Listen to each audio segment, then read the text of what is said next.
Starting stream. Boom. Okay. Okay. Should be alive. I made my Hero. tacticus a Black Templar. Alright, good. Vivek is in respectable colors and combinations. So is Havoc. No ugly blues or toilet bowl seats to be seen around here. Don't make me switch back. I will. No. Welcome Tiki. Better not be a hot tub stream. It is not. You all are not worthy to see this sexy body on display. Mr. Goa, welcome. Not a time machine, but it takes you to the grim darkness of the far future. That would be a movie. They'd all die within 5 seconds. Alright, so real quick to let everybody know, I am playing with my buddy Sisaja Vivek. He's been on the streams and the chats and the YouTubes for a long time. He's a friend. I like him quite a bit. So is Havoc. He's also here with me. Captain Havoc, as you all know from Command & Conquer Renegade. That's of course who I'm talking about. Two glorious Of course. I have an interest in conflict. Indeed. So today we're going to be playing some Space Marine 2 co-op. Full disclosure, I also did already try Eternal War, the PvP. I recorded that though, so that will be a video at some point. So look, I'll be on the lookout for that. I just got to motivate myself to edit it. I get that reference. Nice. I like it when you get references. So anyway, we also did just do a test run just to make sure our connections were all good. We played Inferno. Now we're going to hit Operation number 2, Decapitation. This is a good one. Is it a boss one? Yeah, it's a really fun one. Alrighty.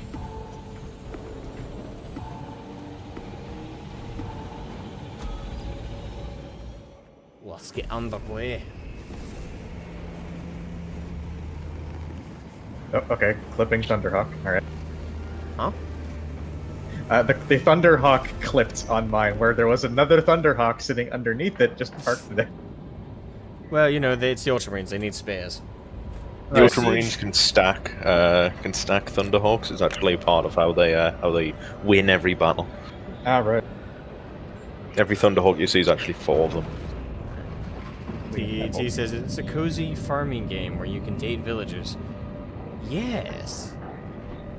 So the villagers have a lot of, you know, exoskeletons and shit, but don't judge it. I mean, there's certainly going to be some farming. Corpse farming. Because I need that requisition. That unironically, if they wanted to, not that I want this, but unironically, you could make, you know, like those that Farmville and Heyday and Clash of Clans. You could make a 40k version of that, where it's like your main base is either a hive world or an agri world. It's a corpse starch factory sim. Yeah, and then like as you upgrade like your town hall, you can then eventually get like a fortress monastery for Space Marines and a local like EDF force and then a guard regiment and shit like that. Hey, Shadow. Hey, Bitters. Hey, Con. They did? What do you mean they did? Level the whole structure and crush that Xenos monstrosity in the collapse. Visual on drop zone. Setting down. Mirror on drop zone. Alright. I mean, I guess you could technically say Chapter Master, but... Assist in the defense of the bridge until you confirm that the Xenos Overlord has entered the kill zone. Then trigger the detonation. Orders confirmed, Captain Akara. That was a mobile game that got shut down. They actually made... I was joking. Oh yeah, there was a mobile game, I remember that. I remember Josh Strife Hayes actually did a video off on it. What the fuck? Acknowledged. I got recommended like an 80-hour long video from him. Damocles out.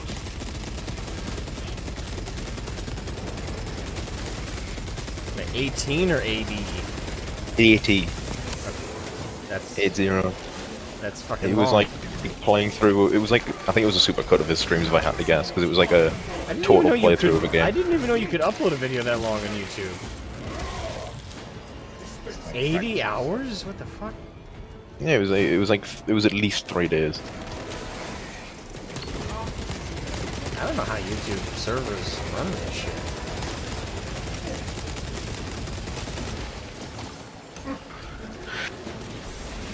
Fuck. Contaminant causing bodily distress. Is there friendly fire? No. Okay, good. You appear to be reigning in You don't your shoot class. through friendlies, but you don't damage them. Your pace is adequate.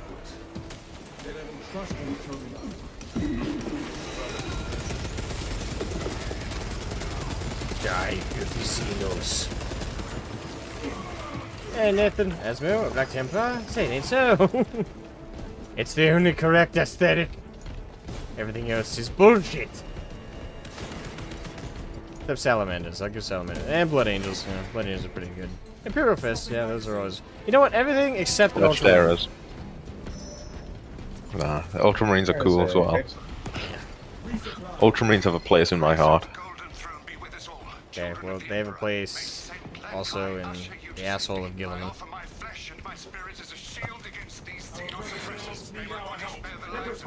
That's me. I'm an Ultramarine safe space. Hold still. Ah! Don't you snipe me, you little bitch. Oh, damn, you got me for. Sorry. You know me repping the Ravens with all our borrowed relics? Yes, borrowed. Borrowed. Hey, we'll totally return them. Guys, we'll totally return them, trust me. 10,000 years later. What? Did they come calling? Hey, so, you gonna give us those relics back? What relics? I didn't hear no about relics. You said you'd give them back. No, I didn't. I don't know what you're talking Relics? I don't know what you're talking about. about. Still, one of the funniest... Name one relic. One of the funniest memes I saw in forever was like a little comic dub app of like an Ultramarine driving past a couple Blood Ravens, and he like When he rolls up the I think window I and pricks the lock button. There's a second version of it too where he does that. It cuts back to them. One of them's missing. Cuts back to him, and he's on the inside of the. One of the Blood Ravens is on the inside piloting it, and he's on the outside. And he's like, "What the fuck?" Oh, that's fucking funny. Blood Ravens are canonically Romanian. I mean, yes. Rounds expended. Fucking kleptomaniacs.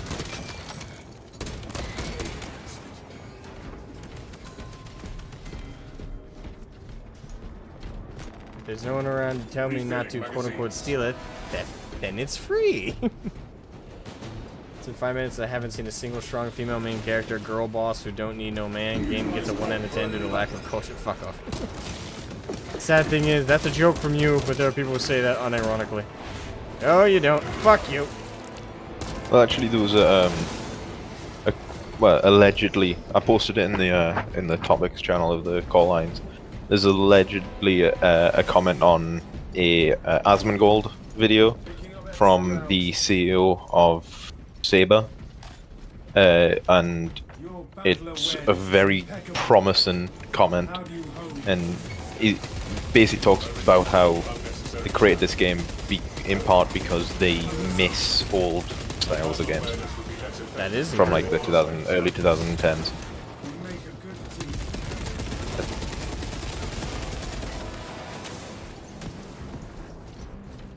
That is actually very promising. Yeah, it's I read through and it was very good.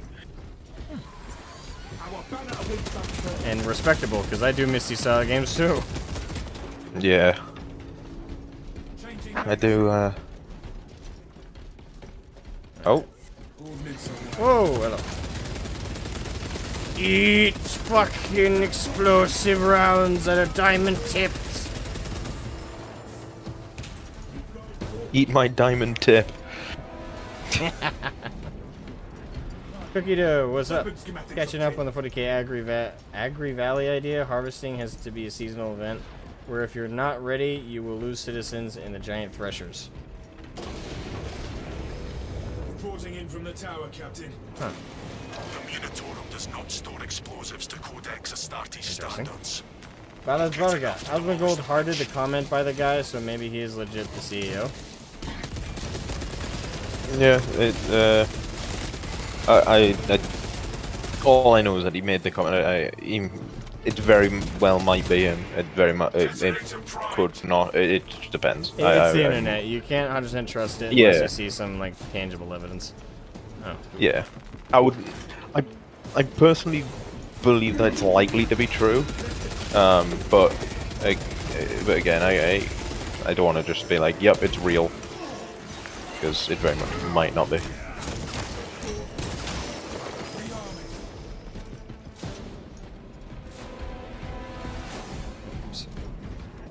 I bumped my mic with my headset.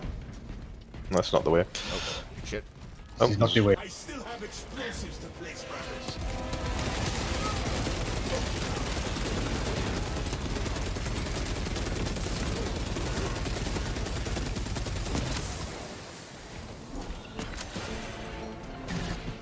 Ow. Primed explosives.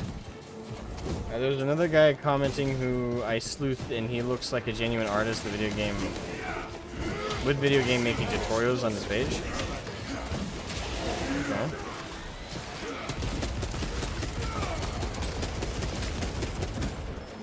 What do you mean the internet is untrustworthy? I got an email from an Alfarian prince who wants to give me 2 million credits. Alfarian prince. Alfarian prince.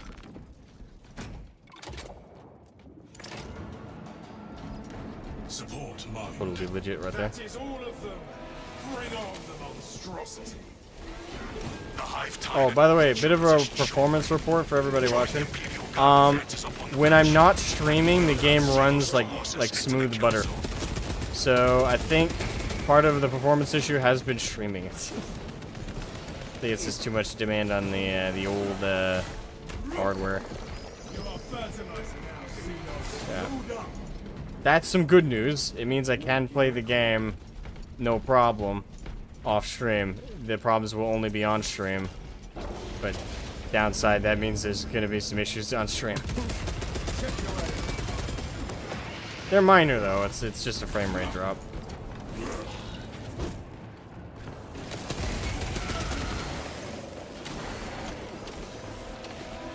Oh, zone throw. Where? Fuck. Go down, ugly. Ow. There are a lot of water.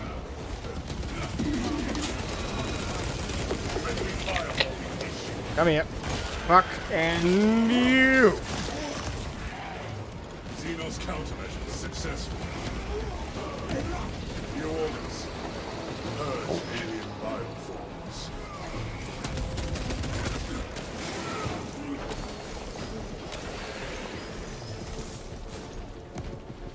All this agricultural talk, I need to find coffee beans or cocoa beans to grow.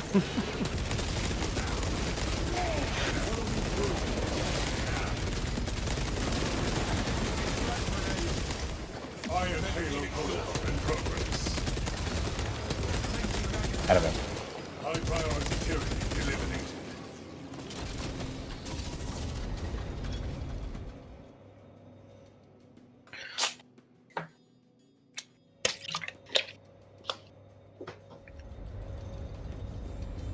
Everyone just needs the T tag the second someone sees a zoanthrope. Screw that bug in particular with power fist. Yes. Zoanthropes are annoying as shit. Hello, God. Hello, Godsman. You will all be dead shortly. I mean, keep fighting. Ah, You'll all be fine. it's his true finest. I like how they use the older, like the older style of guardsman, like armor, like the more bulky stuff than the newer stuff. I mean, it's a bit of a mix, but like I was gonna say it's a bit of a mix in terms of proportions. it has the feel yeah, of the it does have the feel of the older old school. stuff. Here's The- Probing strikes, my lords. It's the relay that's getting hammered right now. Our target is a hive tyrant. boxes. Once we kill it, the relay will be secure. That's News. Without armor support to tackle a target that big, we may have to bring down the supply bridge. Are you a coward, guardsman? Requires it. Is this a withdrawal order? Negative. The objective is the Hive Tyrant, not the bridge. Oh, Defend nice. this position until the Tyranid command unit is executed. Understood, my lord. The Second Lieutenant Mira make a cameo in the game, not in the campaign, and I'll have to hold off on that for the co-op missions. But no, and I wouldn't think she would. It's been 200 fucking years. She would be she's dead by now. well dead.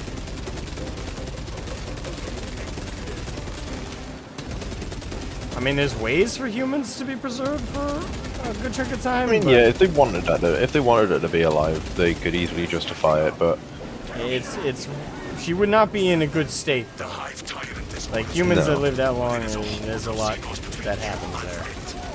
dig in for the long haul. You have its attention. It is moving to intercept.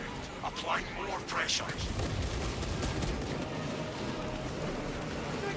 Come by. Ow! Get the fuck off me!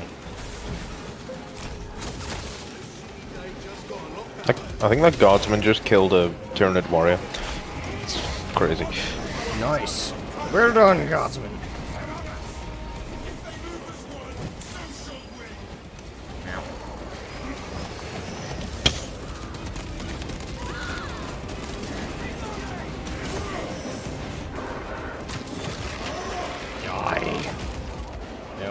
No, and it's understandable. It is understandable she would be very old. It's a century later. The new Guard Lady has Katie in purple eyes. Yeah, I pointed out, Valga, I don't know if you watched my viewing of sorry, not my viewing, my playthrough. Fuck, my playthrough of the campaign. If you haven't, that's the first thing I pointed out about her, is that she is a trueborn Cadian. Whoa, hello. Hive beast a moment. Oh, hey, some gardens I survived. Detonate the I charges. bought one of those models today. I've had one. I need to finish painting it. I'm going to be using the Duncan Roads Hive Fleet Clendathu paint scheme, the Starship Troopers one. Oh, he has a nice.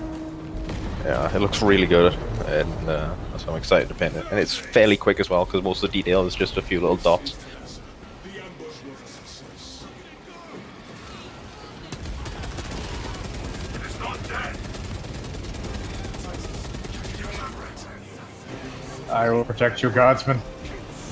The swarm would go feral without their connection to the hive mind, but their focus is still Nathan on says, the whoever's playing the Bulwark, let them know I respect a fellow Chad. assessment. Enemy Ah, thank you, cohesion is Nathan. still in full That would be effect. Havoc. That beast is And not last yet round, dead. Vivek played Bulwark. Sounds like we have I'm leveling my allies, heavy brothers. first, and then I'm gonna do tactical. We can hold this position, lords. We'll keep the swarm off your backs while you hunt that thing. Asmogan, howdy, just saw the ping. If you're still going in half an hour, I can hop on if you need it. Yeah, I'm planning on going for a bit. I don't know how long Havoc and Vivek have, though. I But don't yeah. have anything really critical to do today. Yeah, I don't really have a time limit. There might be a point though where, Yeah, where you just, like, yeah, the people. If there's people, there's the people in my house, obviously, and if they all go to bed, my office is conjoined onto one of the bedrooms, so I might have to then dip out. yeah, that's fine. Just let me know. But till then, yeah, we're all set on the team, Resurrect. But yeah, if we have an opening spot, I'd be happy to have you.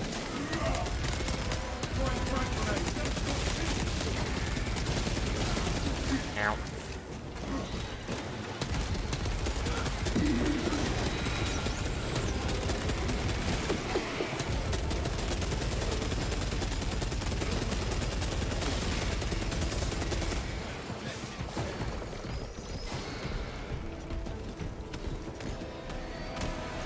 Copy magazine.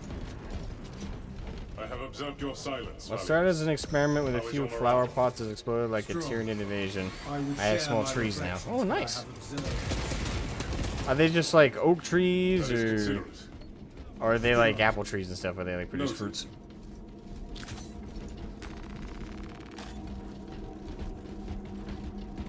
This looks like so much fun. It really is.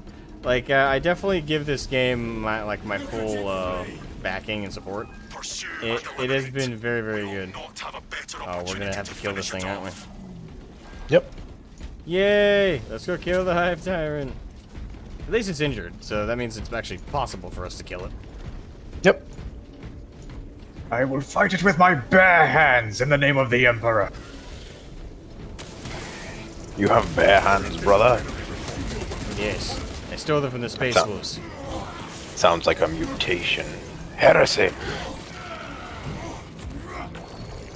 Disgusting tyranny. I may have borrowed them from the reliquary of adjacent chapter called the Space Bears.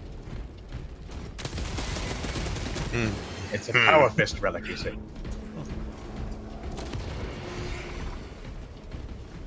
Keep our moving, lads. I like. That's not button. May still attempt to ambush us. You know what? Like, you know what? Interesting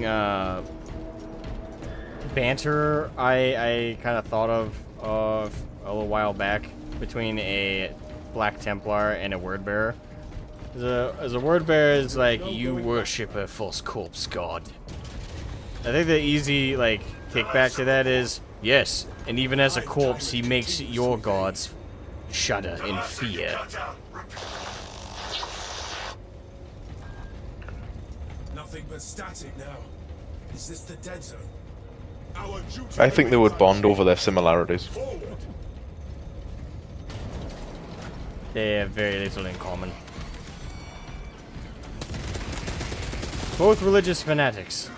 One are bitches, though.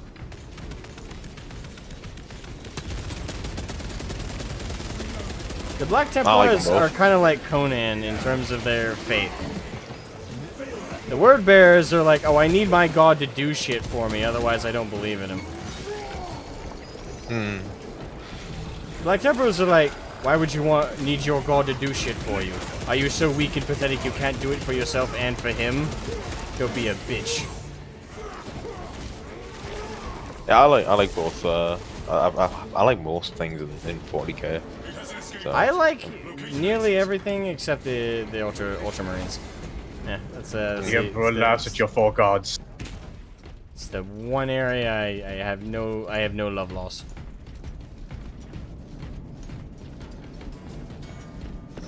And Dele, welcome to the stream. Is a Black Templar a religious fanatic if they keep being proven true? Yeah, I know you can't see it because my webcam's off, but I'm pointing with I'm pointing at my head doing the thinker meme. Yes. Would resist the badge of honor. Keeping my brothers alive is the only Hive honor I Tyrant. require. Yeah, I can do a power sword. Actually, should I switch my weapon? Hold on. Let us go. Oh, never mind. Class threats called. There he is. Ah.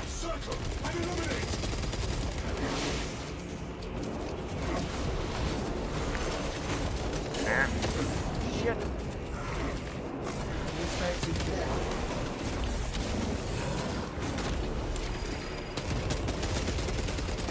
Eat hot fucking lead.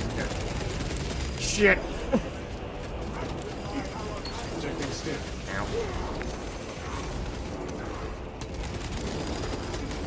God damn it, why are you zeroing on me, asshole? Hey, Alda. Fuck. Stop trying. I'm getting fucking torn apart over here.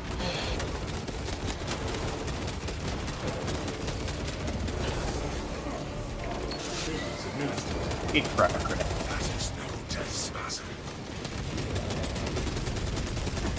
Detecting psychic threat.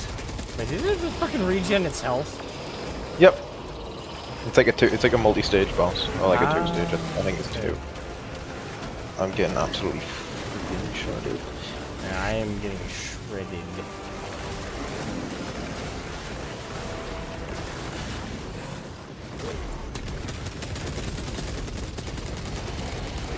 Go down, you fat fuck. Ow.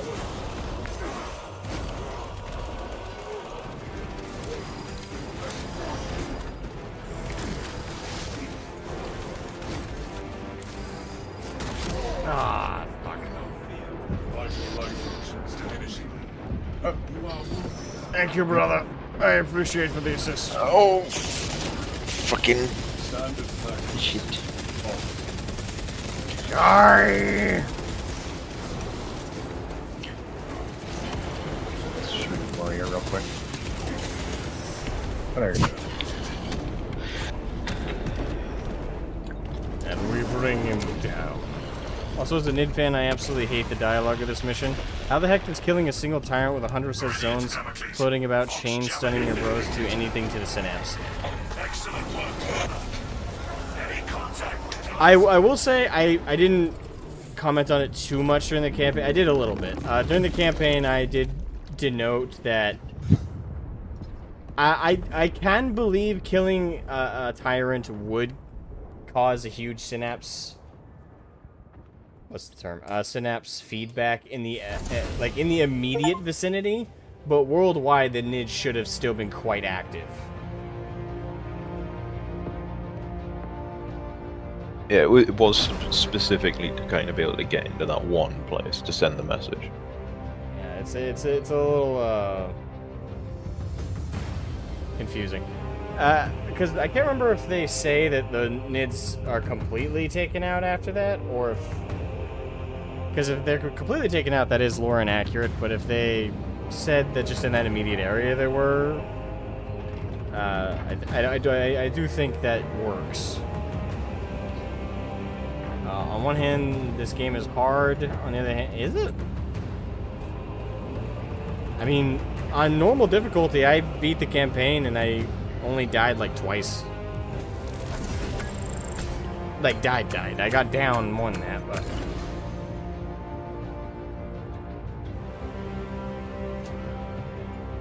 They still attack Thousand Suns later on. Oh, okay. Did they? I thought after the Tyrant, it was just 1,000 Suns, but okay. There's a few points where the Tyranids are fighting without sun. Okay. Even in the next operation? Oh, you mean the co-op? In the campaign? In the campaign. In the campaign? I remember that. Even in the immediate presence, in Devastation of Ball and Jericho Reach, the Guard and Marines kept killing Tyranids, Tyrants, with no to little effect due to their synapse monsters. Other synapse monsters. Really? Okay, I guess I was under a misconception then with that one. Do you guys have 3 people? Yes, we do. We got Havoc and we got Nostalgia Vivek. We're all full up for right now. But I'm gonna be going for a few hours, so.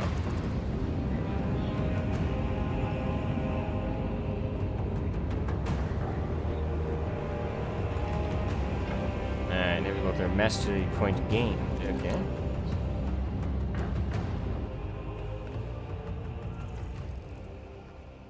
Hold on, let me grab a water. I forgot to grab some before I started training.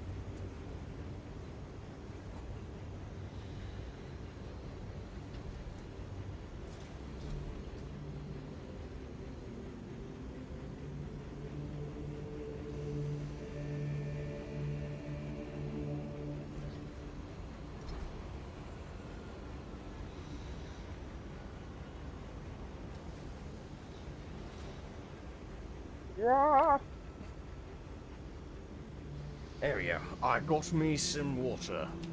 Glorious HDR. Yeah, so what I said earlier about having to go when people start going to bed, it started. So Oh, okay. so yeah, so there's space for someone else who wants to come in. Well, Yeah, we'll it was, make a plan, man. Yeah, it was fun playing. We'll Good. definitely have to do it at some point later. Yeah, absolutely. Have a good one. Yeah, right. Alright, okay, I guess the floor is open to, I don't know, anybody who wants to take our 3rd spot, I guess. Hey, Tactician has a Dark Angel's Death Watch. Ugh. Nice. Ow, shit. Alright, the Pessimist, or, sorry, not the Pessimist, or is the Pessimist? The P3 Simist.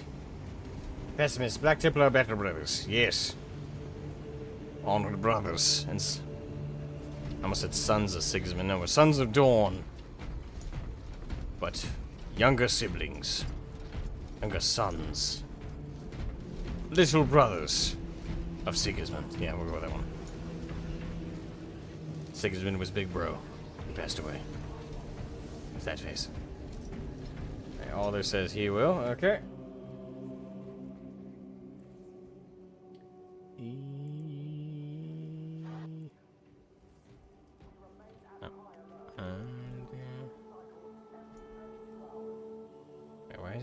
Why are you showing up on my... What?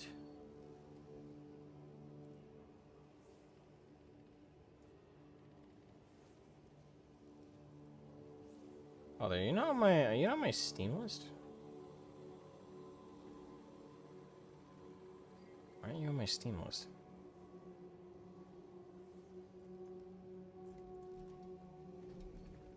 Okay. Oh, we're not friends on Discord either. What the hell? Alright, I sent you a friend request on Discord. Accept it. No mercy, no respite, no fear.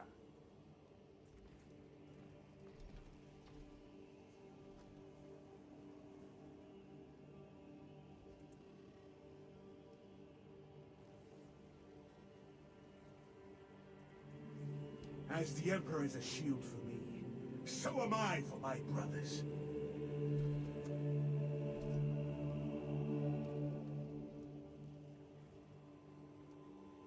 Oh, you're on PlayStation. Okay.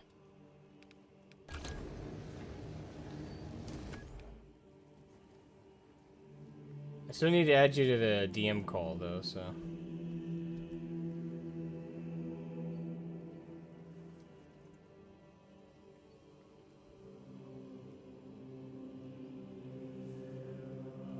Okay. Oh. Why?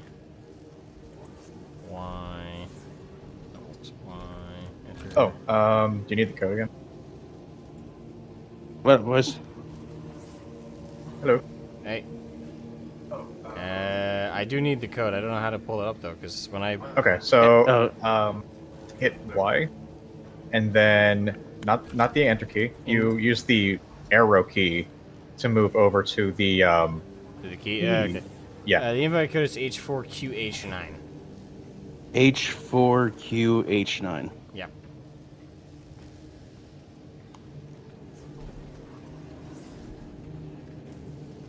Oh.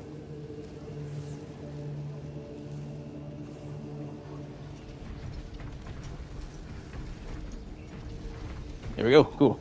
Alrighty. I've been playing this game almost non-stop since I got it, especially because I got let go from my job. Oh, shit. I got a bunch of money coming in, so yeah. Yeah, a company cut down like 80% of the company. I'm sorry to hear that, man. Damn. So I'm getting my 401k and severance, so I'm good for several weeks before I gotta start looking. Okay. I haven't had a vacation in 3 years. So I'm using it now. You know what? Fair enough. That's a good way to look at it. Especially because my rent is only about $460 a month. Where the hell do you live? No, don't answer that. Midwest. Hey, a fellow Dark Angel. Hey. Which means there's a coin toss between the two of you if I'm going to get betrayed. Actually, I got a where's my yeah, the other one I have that people really seem to like is I can assure you, brother, I am absolutely loyal. Definitely. I can't do the just the hand, but I also got this. Oh, Crimson Fist. Yep.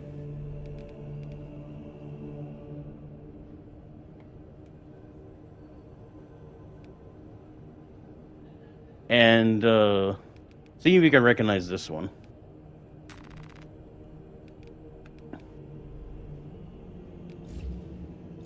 I don't know that one.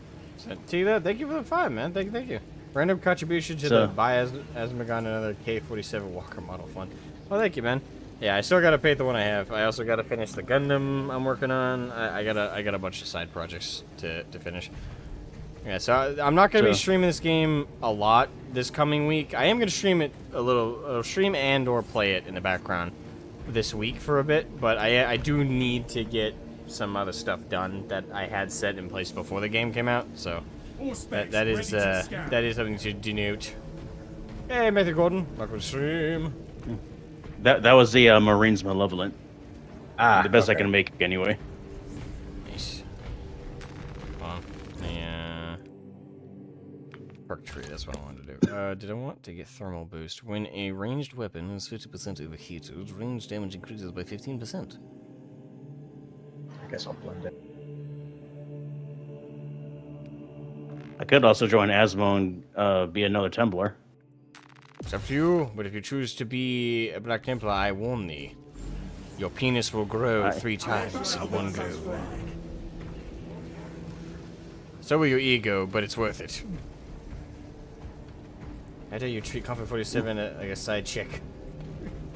I mean, I don't mean to. I'm trying. There's so much I want to do. It's a lot of shit. And it's a good problem to have. So many things fun to choose from. So that's what happened. Wait, what happened? Enjoy the time off. Keep keep that growing going, mate. He said that to you, Alda. What's up? Siege says, enjoy the time off. Keep that growing going, mate. Oh, tell him thank you.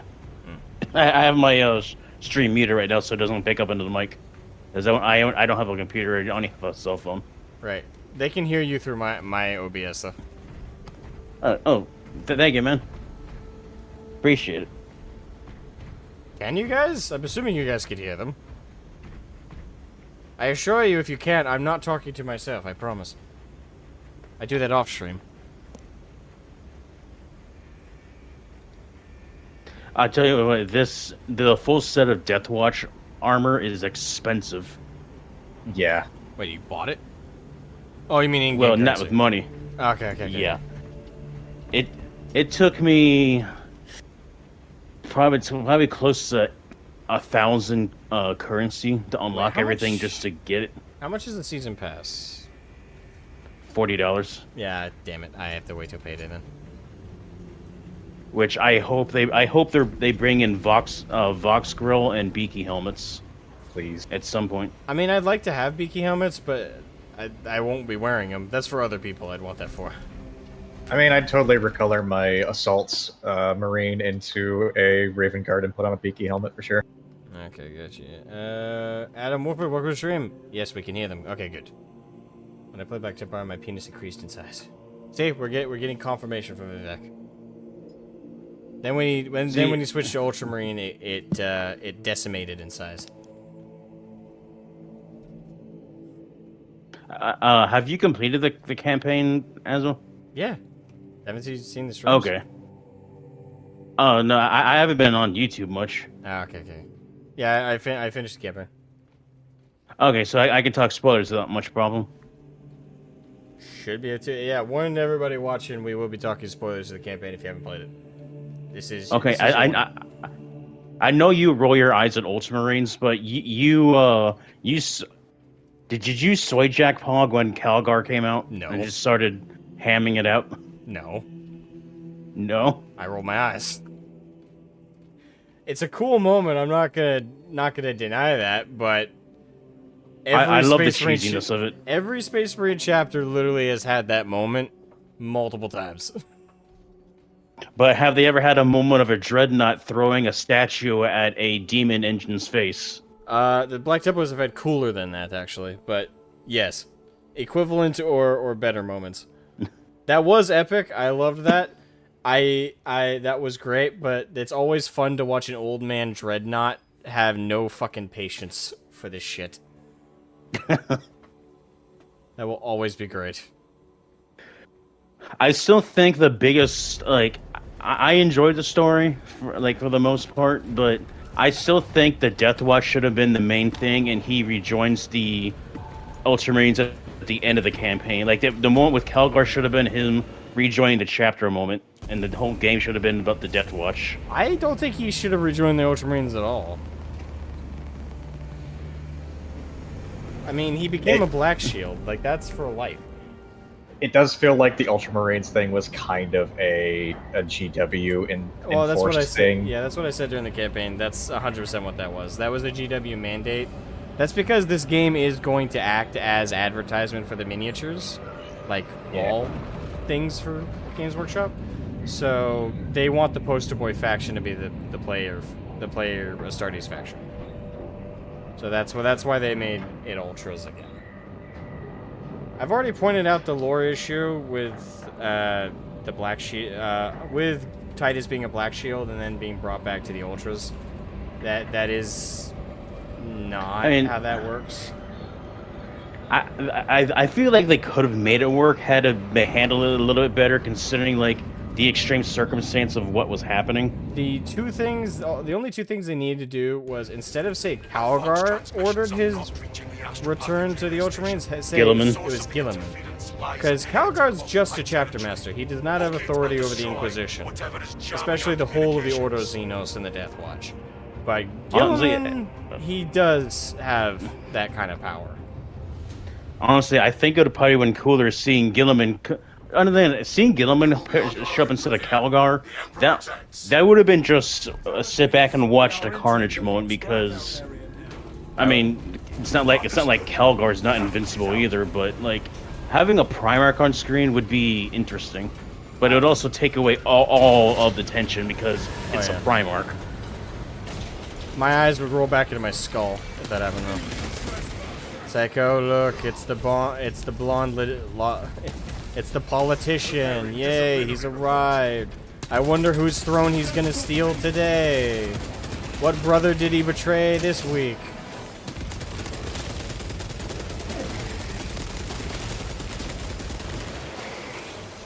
Hashtag never forgive Gilliman.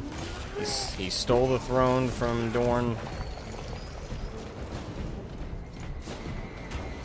Do you think Dorne would have been a better leader than Gilliman? Yes, much. First of all, he wouldn't have made the tactically retarded decision to implement the Codex Astartes. No, but he did make the tactically retarded decision to fight put the rub on the Iron Cage. He did that on purpose. But that's... He knew it was a trap. I know. He did that because he knew his legion wouldn't obey Gilliman's codex. So he didn't. That wasn't retardation. That was on purpose. He was trying to commit suicide. I know. I love poking fun at Imperial Fist fans. Feel free to.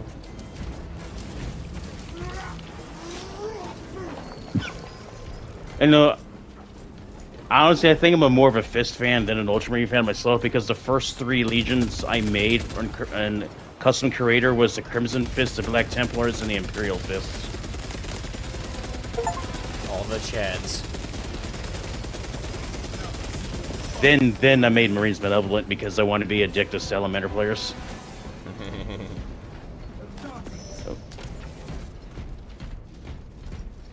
I meant to point of the armor boost. Their shelter shall become their tomb, says Siege. Yes. The pessimist says, I'm always a Black Templar. Respect. No, I'm wrong. I'm wrong. The very first custom character Legion I unlocked was the Blood Ravens.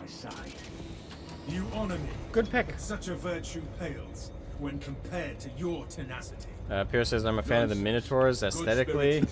Yeah, I can respect that choice. Even if you like them from a personality standpoint, I can respect that as well. They're pretty hard-headed. They're what the Marines Benevolent wish they could be.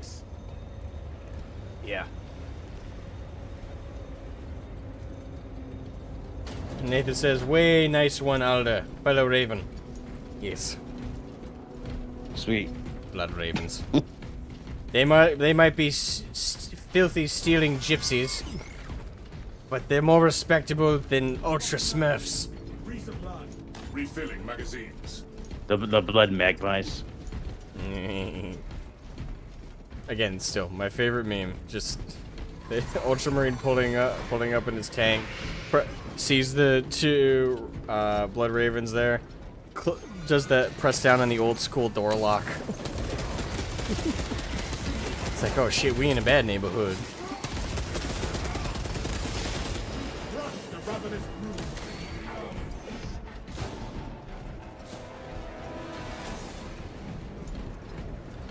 Fill up on stings. I'll take that. Wait, where are you guys? Oh. Shit. Oh, No, okay, we're going the wrong way. that's right. Yep. Don't mind me, I'll just hold the fort.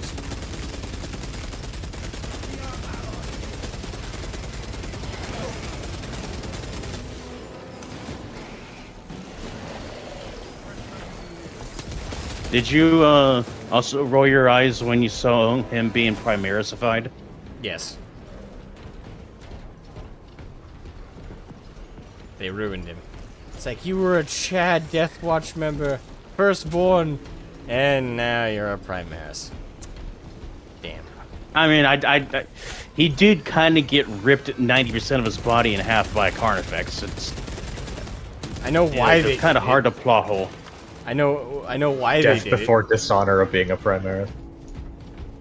It's the Okay, fucking no, name. like the Primar, you can make interesting Primaris characters. Like I find, like I think they did Chiron most- dirty because the most interesting he Primaris he was a characters- Count. Unless you're talking solely like born Primaris, the only most interesting Primaris characters I could think of were firstborn first. Like Ragnar Blackmane, he was a fucking Chad, got disemboweled by Gazkul, and then they brought him back via the Rubicon surgery. He was a firstborn first. I'd say like that's why I said they did Chiron here dirty because he was a first made Primaris. He was 10,000 year stasis at Calth. Like he was there during the heresy, and they kind of did nothing with that. Yeah, GW. Missed opportunities is their middle name. Or that he had like almost seeming like his body was rejecting the Primaris Rubicon surgery, and then it never happens again. Fleshbound meddlers! Your false emperor holds no sway here!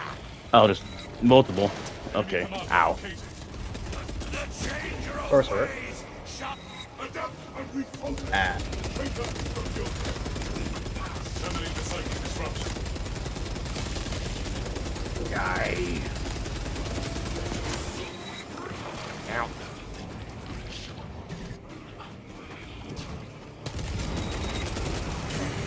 Why is always me? Thousand suns deploying weaponized sorcery. Oh, I forgot that's how you deal with these guys. Ow.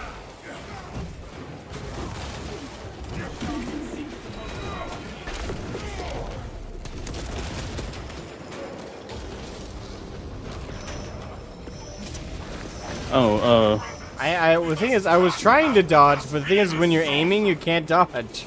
So I kept forgetting to de-click my aim first.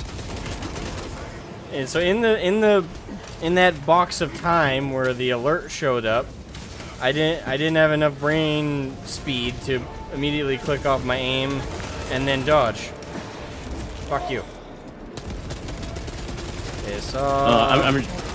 I'm sure you've either been told or figured, but definitely level up your level up your weapons Yeah, I already did that. For what I can right through. because the fencing chainsword is stupid.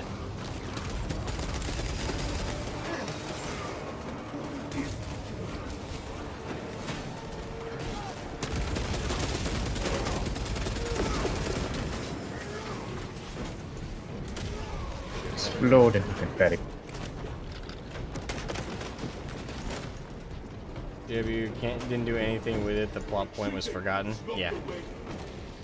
What? GW forgot a plot point? You don't say.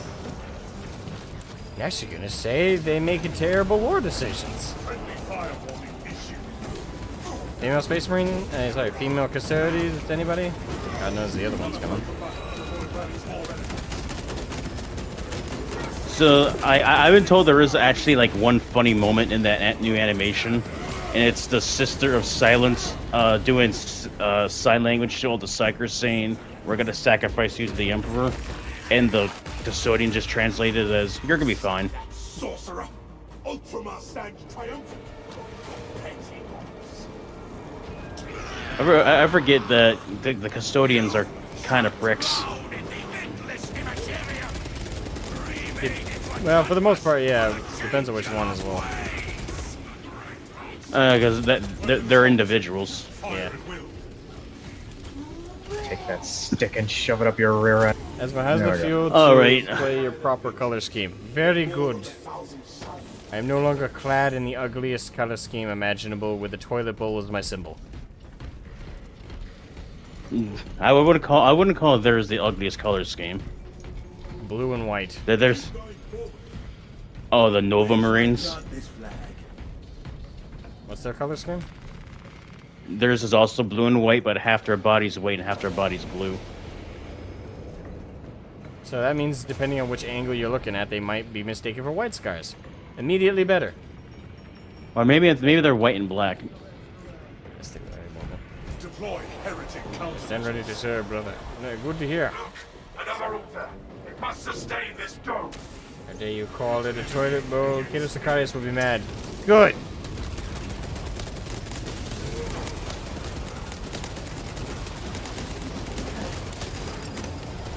Fragmentation device in place. Alright, time to die. Oh, isn't that good? Thousand Suns tactical threat.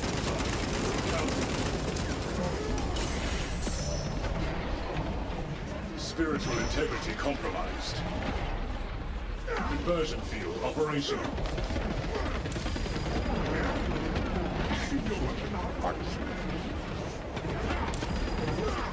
Incapacitated. I wish I gave us more demons than these things. Yeah. I think that's coming I forgot what they're potentially DLC. I would have taken pink horrors or the horrors over these. Yeah, There's the a Zongors are a little bit more boring than the pink horrors. But then again, the pink horrors have been in a lot of other Zinchi and stuff lately, so I got mixed feelings about it.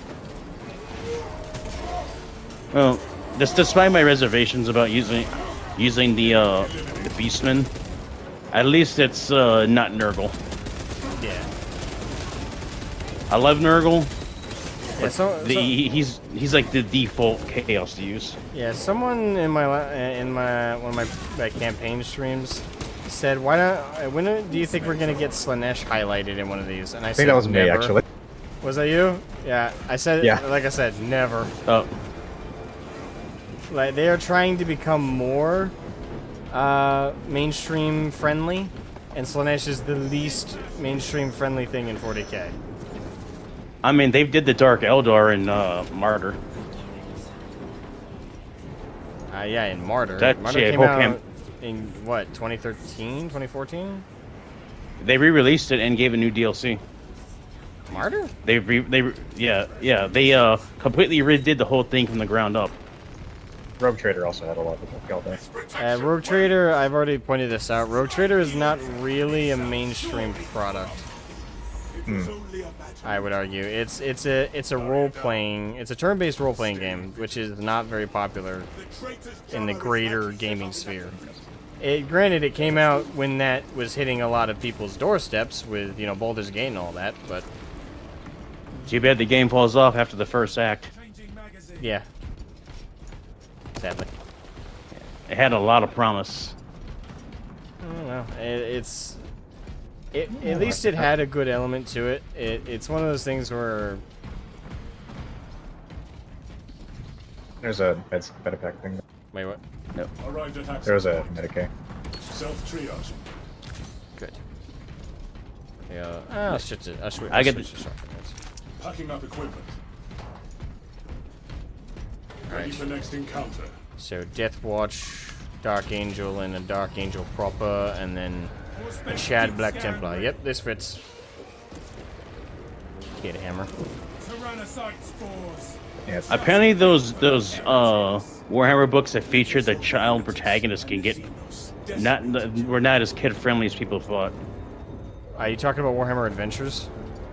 Yeah. Oh god, I've debunked this 1,000 times. Yes, it is still incredibly child-friendly. There, unironically, Harry like- Potter has darker moments. Like Harry Potter does get kind of dark near the end. Not and Delta never Bomb. to the point where I would put it in the same league as 40k, and I don't put Warhammer Adventures in the same league. I literally read the book as I explained to people. The people who came up with who were saying in memes and stuff, hey, everyone thought this would be like a really kid-friendly book, like a really baby book, but actually it's quite grimdark. No, it's fucking not. I read the book. They fucking have an orangutan monkey sidekick. The Jacaro. Yes, they have a Jacaro, and it's played for laughs. They don't describe any level of gore. Don't give me that. It is not grimdark. Yes, if you put it in bullet points, it sounds like they did something grimdark there. The execution is about as soft as possible. Like I said, Harry Potter gets darker than that book does. The weird thing to me about that book is like, who's it supposed to be for? Because I get you're trying to introduce like more younger audience in the 40k, but that's also a bad idea to begin with. The vocabulary in the book and the level it's written at by Cavan Scott, it's very clear they were aiming for 7 to 12-year-olds. Ammunition restocked. Oh yes, let's let my 7-year-old paint my great unclean one's fine. Paint my Shalaxny Hellblade.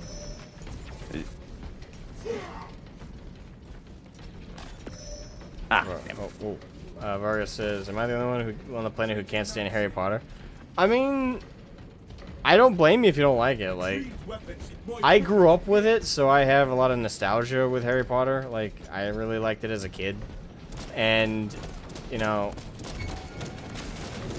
listen, I can also understand disliking it if you dislike J.K. Rowling, because she can be a bit of a...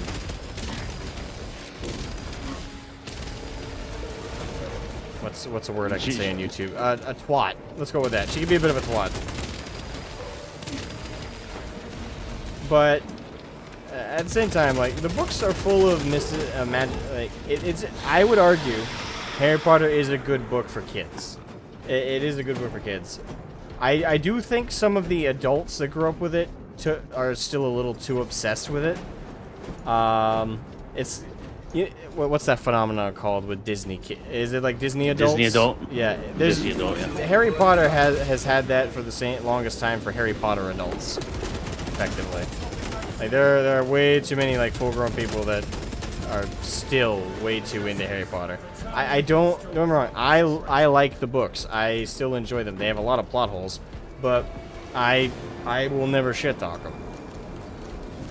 I don't consider them like on the level of things like Lord of the Rings or anything, but they're great books for kids. You know, there's a lot of imagination. It's a good, you know, stories and engaging characters. There's plenty there. I think that's okay. But, you know, but I can't blame anyone for having a problem with them, especially with how obnoxious the fan base is for Harry Potter. Like me, I'm just passive with it. Like, I grew up with the books. I still like them. I plan on reading them to my kids or letting my kids read them. But, no way in hell should people be as crazy about it as adults. Some adults are for that shit. Flash Kids did like a mockery of some of those people, didn't they? In one of like their animations, and that's pretty much dead on with my experience with some of the adults that are obsessed with Harry Potter. It's kind of scary. You know, when it comes to like when you do your local tabletop and your experiences, is it more of a meme or true that most orc players are chill, unbothered people? As an orc player, it's mostly true. I'm probably an exception. I mean, when I play the game, I'm chill and cool, but you know me, I'm an asshole. So I would say most other orc players I've encountered, other than myself, are pretty much like that, yeah. But I don't know if they're like me, where when they play, they're super chill and laid back. And then, like, when they don't play, that's when they can be kind of intense in other places. Or if they're chill all the time. But when you play as orcs... that, like...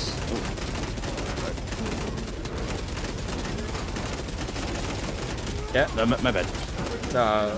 When you play as orcs, orcs are coin flip of whether they're gonna perform well or not. So well, that's the fun of it. Yeah, you go to tournaments and you go to games knowing there's a high chance you're going to lose, and you're going to lose badly. But you can still have fun with it when you do. Like, you goof around, you be a dork. So that's why a lot of orc players are as chill as they are. Well, I know the fun is that you're using like 100 dice. I'm full up on and you use 100 dice and maybe 4 of them will hit. Versus a lot of the people I've talked to who like play Imperial, like Imperial Guard, they have this weird like almost fetishization of hating Tau players. I hate on the Tau faction lore-wise, but I've never met a Tau player I dislike. Unfortunately, there's another. You might have heard of him. He's called the Old Man. He's another 40k content creator. Might have? Old Man Reacts. He also hates on the Tau lore-wise, but he also has like a personal vendetta against them because he was there like since Rogue Trader first edition. Oh damn! He's an old. And he was there when the Tau released. And the very first Tau army he fought was against that guy. And not only that guy, a cocky that guy.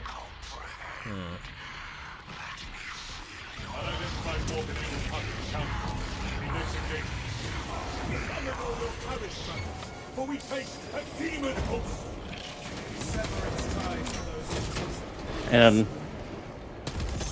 I know one of the default white bread conversations about tabletop is, are we going to get guardsmen that's not Cadian? And the answer is always no. Well, technically we have Catachan, but they haven't updated the models in, I don't know, fucking 30 years. Look, please don't remind me of my warp spiders. Krieg players, they're technically getting some stuff now, if you count the Guild Team kits. Oh, the Krieg players get stuff, but that's like $20,000 for a model. Well, that's for Forge World. The Kill Team kit, that's more affordable by comparison. Well, technically speaking. I heard that they're adding even more Krieg individual kits in plastic that are going to be more affordable by comparison to the old Forge World stuff. I feel like the Imperial Guard players, like if they start selling Krieg at the level they do Cadian, Krieg is going to start outselling Cadian because people have been wanting. Oh yeah, it definitely would. It definitely would. That Cadian right now sells because it's pretty much the only official kits. That sorcerer may be invincible. I've been hitting on him a good one. Hey, yeah, I was wondering myself, is it going to glitch out? It looks like it did. It happens. All right, let's go.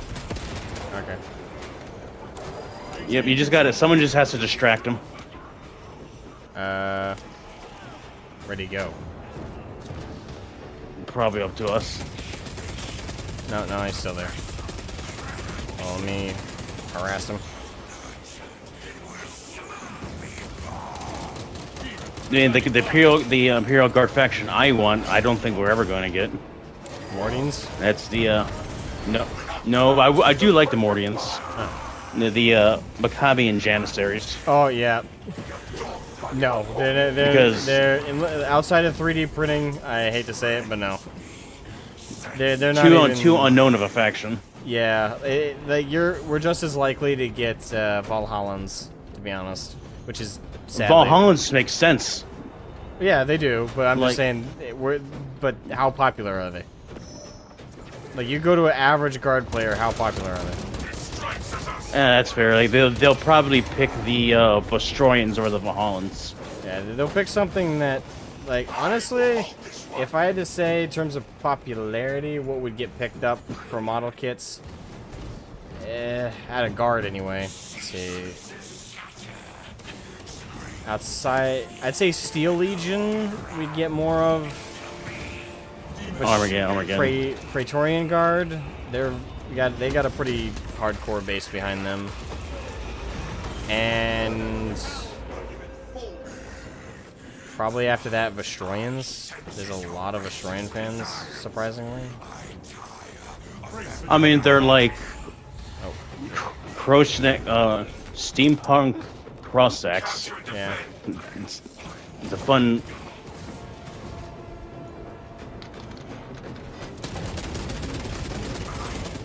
Yeah, I love the Janissaries because of how insane they are.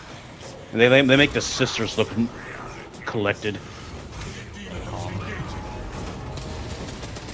Or is it is a canonical fact that they will kidnap guardsmen from other regiments in the middle of the night and beat them to death in their own camp because they didn't pray hard enough. They are wild. Having a Kriegsman and a Janissary in the same room would be absolutely fucking nuts. Actually, no. Imagine. Imagine. Oh fuck! Oh shoot! I thought I was gonna get fall damage there. Imagine there's a Cadian just sitting at the bar, and he's just grumbling, "Yeah, the Emperor can fuck himself." And then he like lifts his head up, and then on one side of him is a Janissary, on the other side is Krieg, and behind him is a Black Templar and a Sister of Battle. Fuck. What kind of horrid planet do you need all those people on at the same time for? That would be one hell of a mix-up. I actually want that in some kind of story. Just all the most religious fanatics in one spot. You know, Darktide does something really funny with that, because the fact that there is such a thing as being too religious with the Zealot. Is there an ammo box? Because I'm out of ammo on the big gun. Haven't seen one around. If we can gather around the eye, I can. Oh, there's a cache here. Where? Put down the banner. Over here. I highlighted it. Crap. I can't see. You can make it. Dodge out. Dodge out. Dodge. Must reload. Big gun. Time to eat lead. Good thing I switched to the plasma rifle.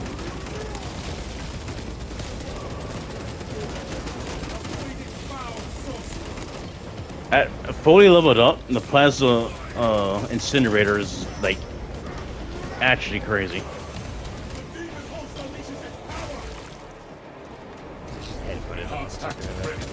Oh, again, just yoink.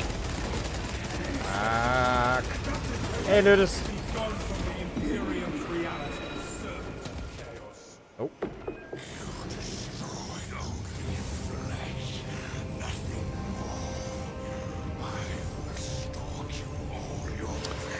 A sister. So how do you feel that this trilogy is technically canon to the wider plot line of the current setting? Trilogy? What trilogy? They're gonna make a third one. This is the best-selling 48K game ever released, and they've already set up the sequel in the opening credits. Have they confirmed that, or is that just a safe assumption? That's a safe. This game sold 2 million units. I'm not arguing with you. I'm just saying, like, did you hear confirmation? I believe they. I didn't hear one. Will. I believe they absolutely will, but I'm just wondering if you heard something. I believe that I'm. They haven't said they are, but they would be stupid not to. I believe they're gonna do a third one. Hopefully we get World Eaters for that one. I was just say trilogy because Bolt Gun is technically part of this game series. Yeah, but it's kind of like a subplot or a B plot in the first game. It's not canon as far like me and Nathan discussed this a little while ago because I was confused on that front. From what and because someone else in comment on one of my campaign streams after I finished it told me it was canon. Turns out it's not. It's what's called soft canon, where it is being considered part of the universe, the proper, but elements of it may not transfer.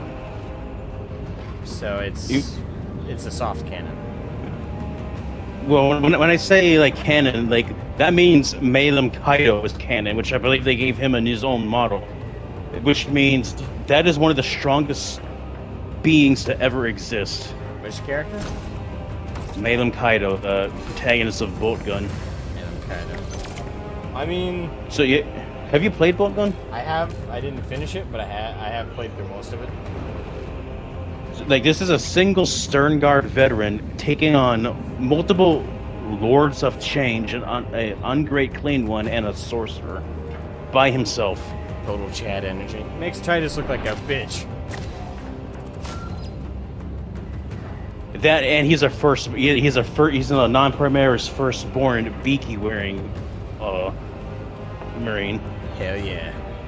Actually, if you think about it, that means for Space Marines, he's essentially the equivalent of, Caldor Drago. No, not Keldor Drago. Doomslayer? No. Katachan. Sly Marbo. Yeah, thank you. He's the Space Marine version of Sly Marbo. Yes, I mean the Corvus armor, but we all call them beakies. I believe people call him Beaky since the Rogue Trader. Yeah, the Beaky Helms. That's what everyone calls it. It's Corvus pattern armor or Mark 6 armor, but it is the Beakies. Fun fact, the reason orcs call Space Marines Beakies is... if you think about it, it's kind of like OCD of the orcs, but they remember encountering the Space Marines the most when they had Beaky Helms, so that just stuck. And now, even though the helms aren't beaky-like at all anymore, they still call Space Marines Beakies. Apparently, they recently released Primaris Mark 10 beaky helmets. I don't know what they look like. Nathan says, yeah, because Titus was where Cato Sicarius was supposed to be. You can't transfer over the lore because it screws with a lot of Ultramarine history. Yeah, and although this is GW we're talking about, they really don't give a shit about Cato their own lore. Sicarius not being the captain. Oh no. Honestly, where he's at now, how he is, he's a better character for it. Dude has some trauma. Pierce says, I know, Nathan, you might not read or give attention because fanfic. Yeah, it's kind of sad. Nathan really doesn't like fanfics.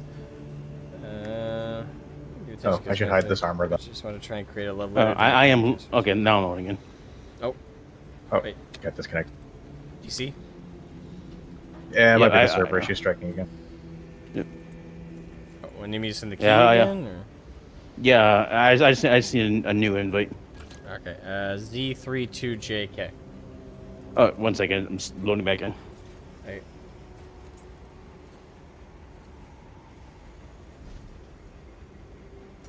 Yeah, exactly. Such a shame. It is. Cato Sicarius.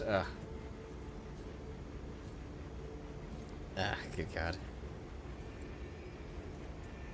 He was an overpowered douchebag for a long time until he got lost in the war, got trauma, and now he's a better character for it. Yeah, and I hated him for the longest time. Never as much as I hate Gilliman. It's kind of hard to match that, but I really didn't like him for a long time. I need the code again. Z32JK.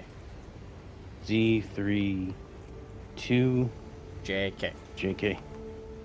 I'm curious how they're going to handle the Lion and Gilliman reuniting.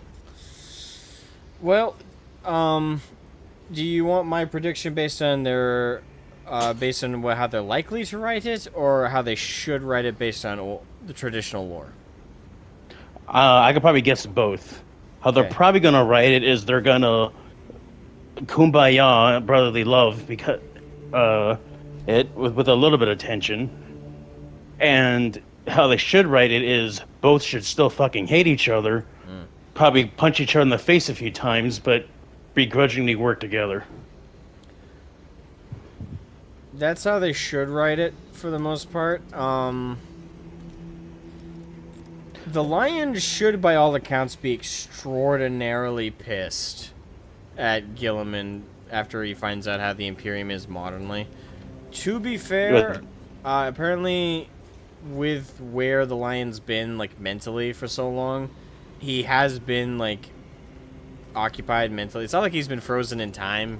His brain was active and was going through some stuff, so to be fair, if they don't portray that exactly like that, I can understand. I mean, when you're stuck in your own head for 10,000 fucking years, yeah, I can imagine that results in some changes of mindset and opinion, but it shouldn't be a 180. He shouldn't show up to see the Imperium the way it is and be like, Gilliman, my bro, I love you, which is how I think they're gonna write it. I think they're gonna write it as they're just happy to see each other again, which no. The Lion, even after being stuck in his own head for 10,000 years, wouldn't overlook the shitty, horrible state the Imperium is in, and be like, yeah, I mean, Gilliman, to be fair, this totally isn't your fault. Well, the Codex thing, like, we'll have a lot of long talk about that, but I think the Imperial cult is not really Gilliman's fault. The Imperial cult is the Emperor and Malcador's fault. Well, not more Malcador's fault in combination. Well, no, really, it's less their. Well, here's how. I'm gonna blame Lorgar. Lorgar's a good. Well, Lorgar is the core to blame, and then you should also from there, because he of course wrote up the Litigio Divinitatis. He wrote up the Bible, literally, for the Emperor. And then, shit, I usually remember her name so well. Erda? No, not Erda. Astarte? No. Why are you bringing up the worst fucking characters? No. Fuck. Horus Rising, she... Also wasn't Fight of the Eisenstein, Fuck, she literally is like the mother of the Imperial cult. Oh, Dominica? Yes, no. Alicia Dominica's Sisters of Battle. Fuck. Yes, Euphrates Keela. Thank you, Ludus. Okay. Euphrates, she is also a huge push. For the Imperial cult. So, the two of them are kind of the blame to it. I will throw in Malcador, though, because of his Inquisition. He made the Inquisition, and the Inquisition then, like, adopted the Imperial cult and have gotten even crazier fucking with it. So, I'm going to throw all of them in a bucket and say they're to blame for that shit. Not Gilliman. Gilliman's to blame for literally everything else. Hey, why is the Imperium getting their asses kicked and like, getting wiped out left and right? Maybe it's because you, I don't know, took the entire Legionis Astartes and said, hey, let's completely, despite the fact that I'm supposed to be known as the logistics guy, let me cripple any form of logistic power these have by destroying all central governing force behind the fucking Space Marines, split them up into hundreds and hundreds and hundreds of individual chapters that do little to no collaboration with each other because they're not allowed to, by my own fucking rule book. No, here's the question. Do you think the Horus Heresy 2 would have happened again had that never decided to break it? I have had this conversation many times with Ultramarine fanboys. No, it would not have. Because here's the thing. Why did it happen in the first place? Ignorance. The Emperor didn't tell... Well, he told Horus and some of the Primarchs about the Great Enemy, but he didn't give them all the details. He was vague. He told them... He told Horus the most about it, and all Horus knew is that they were warp entities. He wasn't given proper warnings, and they had not faced chaos in any major point before the heresy. The heresy, all the legions that would have gone traitor went traitor. They already betrayed. Like, they already self-purged all of the traitorous Astartes out of the Legionis Astartes after the Horus Heresy. Gilliman's fucking codex is basically trying to put a band-aid on a wound that's already scarred over. It's like, okay, we've now faced the heresy. We've now seen it in front of us. We've fought it. And every currently loyalist Astartes Legion proved time and time again they would not be corrupted by the traitors. They fucking stood their ground. They proved their loyalty. The Imperial Fist, the Space Wolves, the Salamanders, the Raven Guard, all of them. The Blood Angels. What? I agree. Like you're rallying the flag. That was just a simple question. Sorry. I have this argument. I know you have a major hate boner for the blueberries. Yes. Gilliman ruined literally everything. What pisses me off how do you feel about them? I don't know if there's a bit of a retcon or how recent this is, where apparently Corvus knew everything about the warp, and it was the only one to know it, and did nothing with that. How do I feel about them doing nothing with it? Or No. I mean, like the fact that I don't know how recent it is, but apparently Corvus Corax knew everything about the warp, and is the only one the Emperor told about the gods. Well, no, we know he told Horus. And Magnus knew about it as well. Quote TTS, everything is Magnus's fault. That's a meme. Don't get me wrong, he's not guiltless, but the meme is a bit much. To his credit, Magnus did try and stop Horus from being corrupted. He did try, and he did try in earnest as well. But his mistake was trying to tell the Emperor and force his way through the Imperial Palace's defenses. Well, his biggest mistake was his ignorance. Like the Emperor knew he fucked up with his Magnus's ignorance of destroying the webway. But Magnus's biggest folly was straight up the Emperor saying, "I will forgive everything, abandon your legion, take control of the Grey Knights, and then we can fix this," and he rejected it. Yeah. Airborne Osborne, welcome to the stream. The Codex is more than just keeping heresy at bay. It's a Bible of tactics and operational standards. Correct. Again, fuck that part too. Not as much, that's less of the problem. Like, that part isn't so much of what I have the problem with. I don't get me wrong, it's stupid as shit to go buy that part as well, as much as the Ultramarines certainly act like you have to. They act like it's a goddamn Bible, where if you breach the Codex Astartes operational tactics, which, by the way, in battle, you adapt. That book just makes you a predictable foe if you go by it 24/7, which is what a lot of the Ultramarines did pre-Gilliman coming back.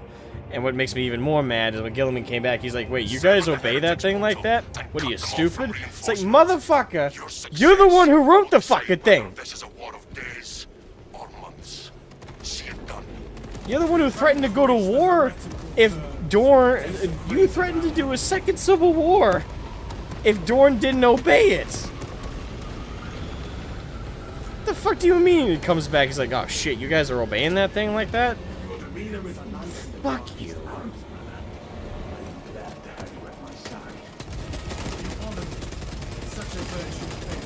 Ow. Ow.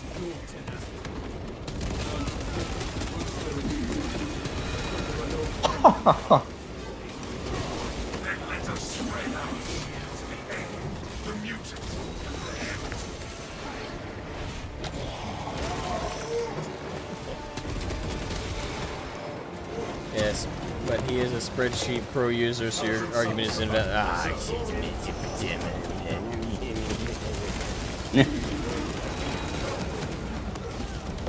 He does have, to me, one of the best lines, and one of the best, like, there's hundreds of thousands of cool lines in this, of all the 40k books. And I do like one particular line from him, and I might be quoting it a little bit wrong, but it's might have been better to burn in Horus's folly than become what we have. Which is to a point, true. It may have been better for the Imperium to fall that way, but it depends on your perspective. Me, I think of the perspective of like, okay, the universe is fucked, the Imperium and humanity's fucked, and the only way we survive is being as fucked as we are. So do we just fall and die and lay down and die, or do we just say, fuck it, we may be fucked, but we're gonna go out as crazy and fucking insane as we possibly can, so the galaxy can never forget us. I'm of that mindset. So I know they've done another version of his conversation with the Emperor. How do you think they handled that? Because that's the first time the Emperor has spoken since the 30K novels. Wait, you mean when he visited the Emperor and... Yeah. Or do you mean the vision thing that happened in... Not in Plague Wars, I'm talking about when he went into the... well... throne room. Well, the Emperor didn't speak to him verbally. He mentally communicated with him. And even then... He can't physically speak. Yeah, he didn't... If I recall correctly, he didn't say, like, proper words, really. He expressed... Emotions. Thoughts and emotions to him, so the communication wasn't cohesive. What I did find interesting and kind of accurate is he was like, oh, Gilliman, my favorite tool. And Gilliman's, oh, shit. Tool? Yeah, there's a little bit of a revelation for Gilliman there that, oh yeah, we Primarchs, he didn't really think of us as sons. So, I know Gathering Storm has a lot of problems. The one that's confusing to me the most is, how did Call get the Emperor's sword? The only answer could be Gilliman, and... yeah. That is low. Call is a weird... He's just a... He's a weird dude. Call is a Gary Stew, to a ridiculous extent, and it's very random, like, why he's... Because the thing is, they made him as a character so he could be a way to hand wave and explain things, but that in and of itself makes his character as ridiculous as he is.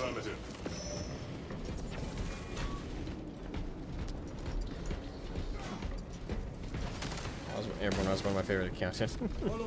Am I playing with viewers? Said earlier. I am technically. I've been playing with Havoc and Alder. But I'm not actively like switching people in and out. It's just, you know, if a slot comes available, I'll throw it. So I think I'm gonna go with a multi-multi.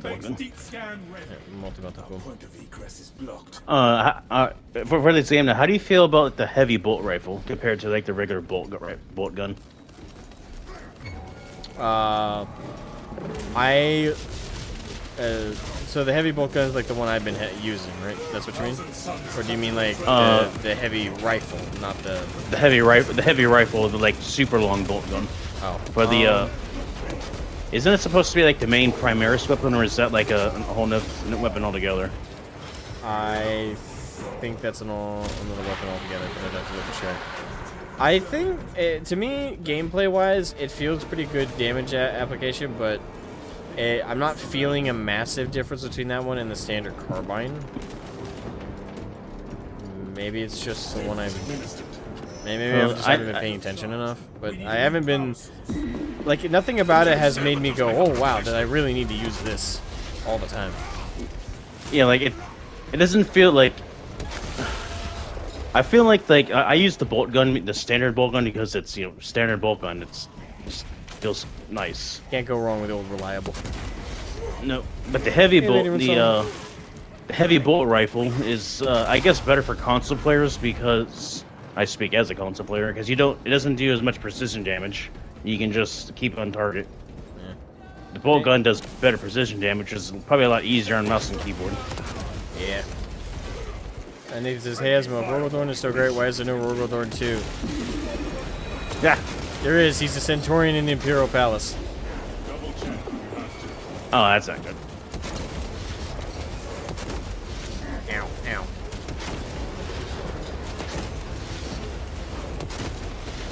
I wonder if they bring Rolo back. I wonder how he's gonna react to things. He's probably gonna Hulk out rage. He should. And he should also slap Gilliman in the face and say, I fucking told you so, you bitch. But no, pretty boy Gilliman thinks he knows everything. Thinks he's right about everything. Yeah, how's that working out for us, dickhead? Do you think 30k Gilliman or current depressed Gilliman is a better version? I hate 30k Gilliman with a burning passion because that's the one that betrayed Dorn and stole his throne. That makes So sense. I like him depressed. It's where he belongs after everything he did. Got it. Let's go. Dorn returns. Brother, I am going to punch you so hard in the face that father will feel it. I want to warn you ahead of time, to be fair. Punch. Yes. What with what? Yeah, but it's gonna be hard to punch without that hand. Use the other one. Preparing disciplinary report. Just put a really big fuck off power fist in place of where the other one got chopped off. James Lamenter. The problem with Codex Astartes is that Gilliman didn't You mean properly? Properly explain that it was a guideline and not a Bible. He should not have been surprised by the results. Again, Gilliman, foresight, 0. And the thing is, it was a guideline, but yet he felt so strongly about the guideline that he said, hey, Dorn, if you don't obey it, I'm going to fucking start a second civil war over this shit. Like, you know how we just had the Horus Heresy? Yeah, I'm gonna do that shit again. If you don't fucking, like, hump the space book I just wrote. Ammunition restocked. No, the bolt rifle is a standard issue intercessor tactical squad weapon. Okay. There you go. Yokai says, my greatest tool, my son, my betrayer, my most loyal, my greatest failure, my greatest creation, my last hope. The Emperor words to Gilliman. Okay. So, sounds like the Emperor... Wait, was that actually the excerpt? I don't remember it being that shot. If that was the excerpt, then that's completely unreliable to use because it's literally the opposites. He's schizo. They make that... Gilliman himself makes that point. The Emperor is speaking contradiction. He's not speaking. He's being contradictory, and like. Okay. Questions if he questions if the Emperor was ever really human to begin with, which is a fair. I mean, that's a fair thing to question. I mean, as it is, I still find it funny that the Emperor's like, no, none of you are allowed to believe in me as a god. Now let me walk around as a 10-foot god that's been around since my uncle was the first human murderer. You know, but no, you can't think of me as a god. What? So, I think one of the Emperor's biggest mistakes was not second 11 legioning the word bearers as soon as he found out what was happening. Oh yeah. I mean, that's amongst many mistakes the man made. Which makes it, that's like, of the stuff that make him human, that'd be it.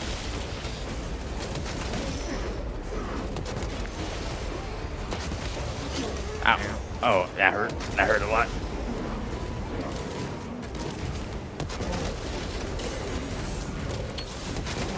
So, this map on, the 2 highest difficulties is kind of nutty.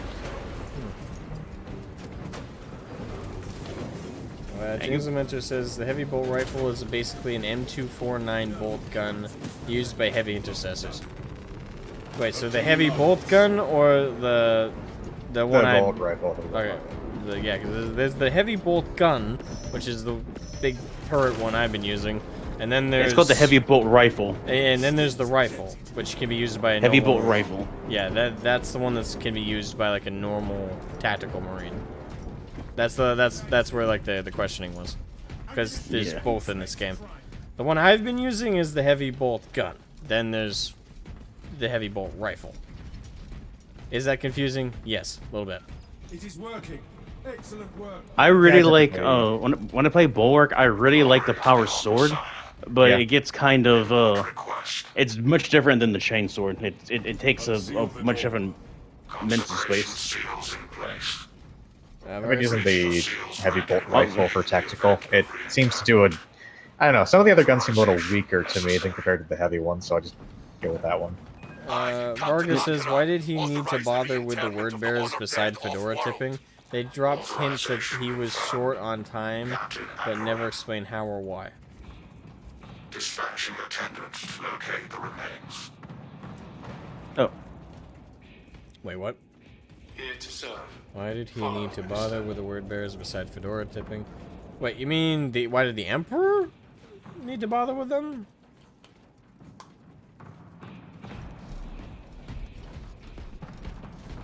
a lot of the Emperor's decisions is really kind of hard to comprehend.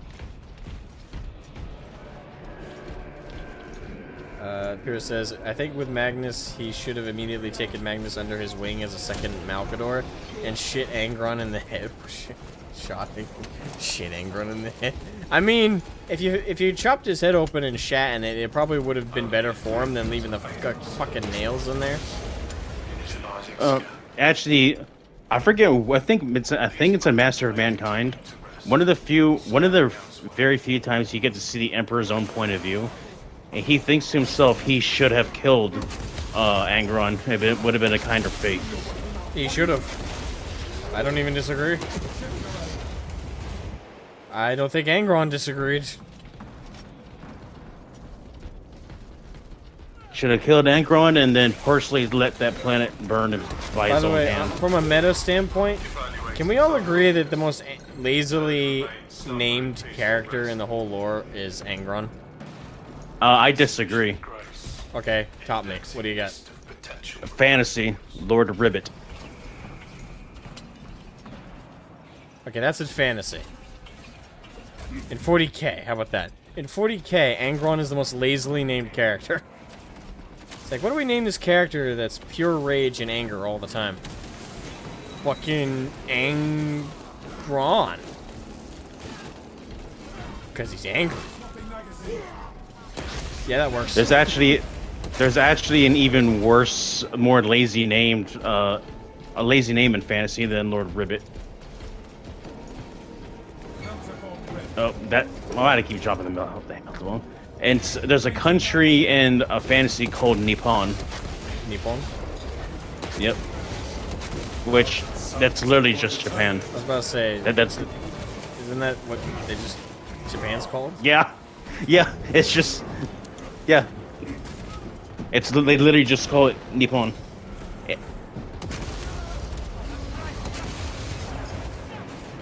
Come to Papa. And I will stand by the Karl Franz as a better emperor than Biggie. I'm not. You know what? I'm not going to disagree with you. I don't know enough about Warhammer Fantasy Lore to disagree with you, but from what little I do know, you're probably not wrong. Hey, Lady Rune Song, do you have Space Marine 2? If so, how are you enjoying it? There we go. Ow. So, wait, Havoc, do you agree with me that the Power Fist is kind of ass? I've only played with it once. It's alright. But, I think they need to do some rebalancing on the weapons for sure. Oh yeah. The SMG, the Bolt SMG is garbage.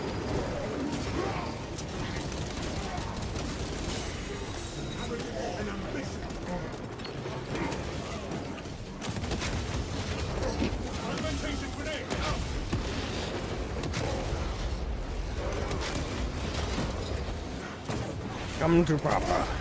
Die. Not yet. I have to travel a lot in a couple of weeks. Getting a copy closer to Christmas when I can finally relax. Fair enough. Let me know when you get it. We'll play it together. Ow! Fuck. I Make got sure you install it on an SSD. I think probably the most lore accurate thing this game gets, well, there's a couple of things it gets really well, is how normal humans get eviscerated upon one bullet. Yeah, that is pretty accurate. You know what one thing they really get wrong, though? You know how we can't jump? Yeah, but Space Marines can jump. You fucking... In terms of lore-accurate Space Marines, they can jump like Hulk. In fact, Space Marines sprinting is described as not being a sprint. It's literally just leaping with each step forward at immense speeds. So fast, Oh, yeah, it's literally inhumanly fast. I know you're not Bricky's biggest fan, but you would agree with him. He said that lore accurate wise, we should be moving about twice our normal speed that we are now, and there should be twice as many NIDs. Yes. That is correct. But you know, that'd be hard to do gameplay wise. Oh no, I don't. That's the thing. Like, that's one of those things where you're perfectly okay to forgive it because you understand. Okay, but if we made lore accurate Space Marines, this would be a very different game. This would not work the way it does. So it's one of those things where you let it go because it's for, you understand it's for gameplay purposes and actually making the game a challenge. Yep. I mean, at the very least, you can just say that the Marines are choosing to move at this speed because of their environment. The thing is, I do dislike Bricky heavily because he's perfectly okay with the lore being retconned just for his political ideology. So for me, I don't respect him as a fan because of that. Because if you're a fan of something, then, especially when it's an escapist thing that shouldn't have any bearing on political voting or anything like that, you shouldn't be okay with your ideology or another ideology infesting and changing it just for the sake of it. I didn't read it as his chaotic ideology. I just read it as him just being apathetic, like nihilistic towards. No, well, he said in it. GW He said in it, "Oh, people are going to accuse me of being woke." He's like, "Yeah, if you were a fan of mine, you would know that." That I take that as him saying, "Yeah, I'm okay with it because my ideology's okay with it." Weapons ready. Make for the bridge. Otherwise, that wouldn't have been a point. This is I do love this boss fight. Balefire can penetrate Thermite, but avoid it.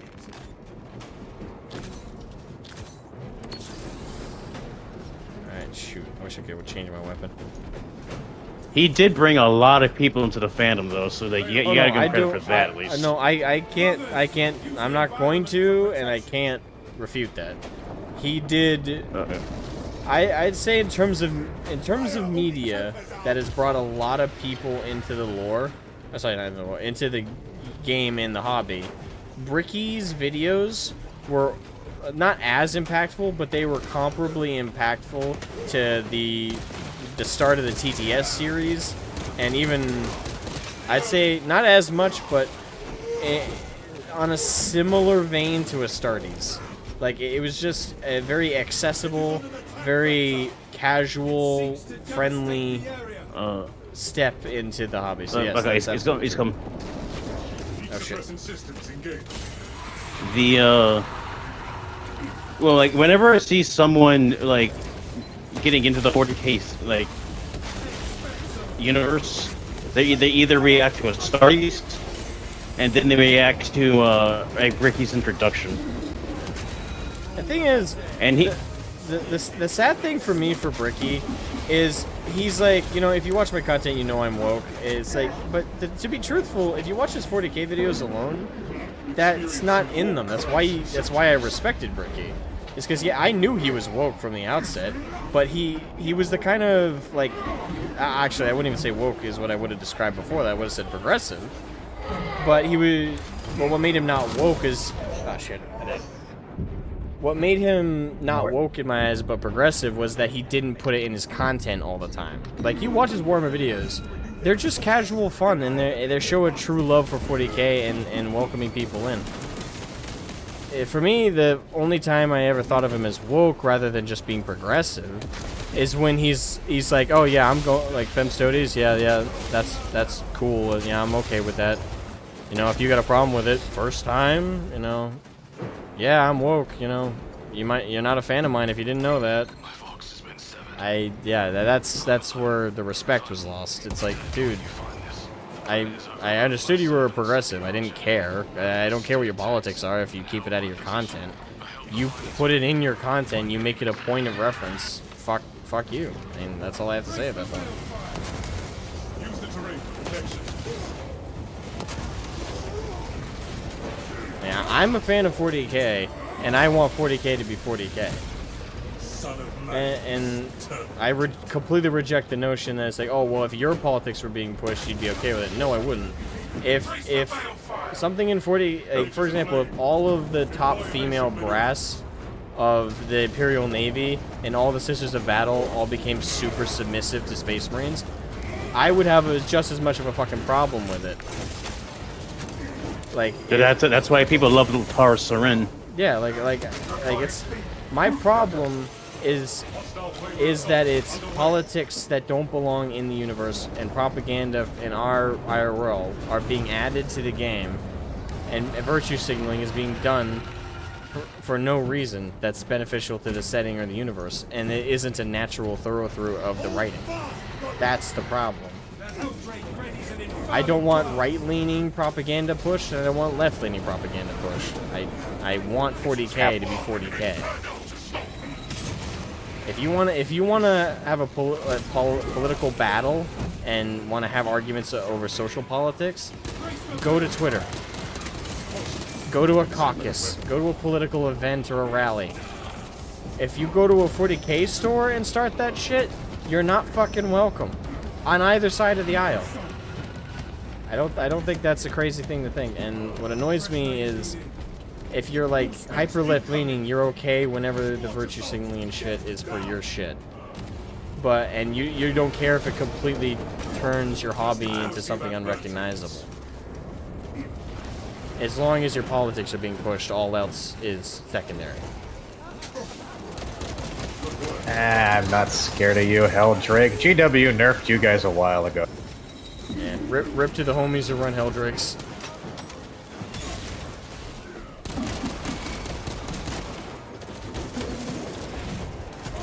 Helldrakes are cool models. Chaos has a lot of real cool shit. Oh yeah, absolutely. You know, I did I was doing PvP earlier. I lost all like 15 games I've played.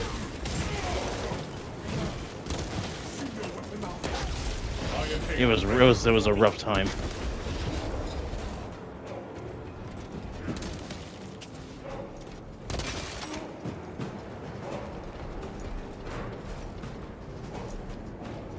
Wish I could switch weapons.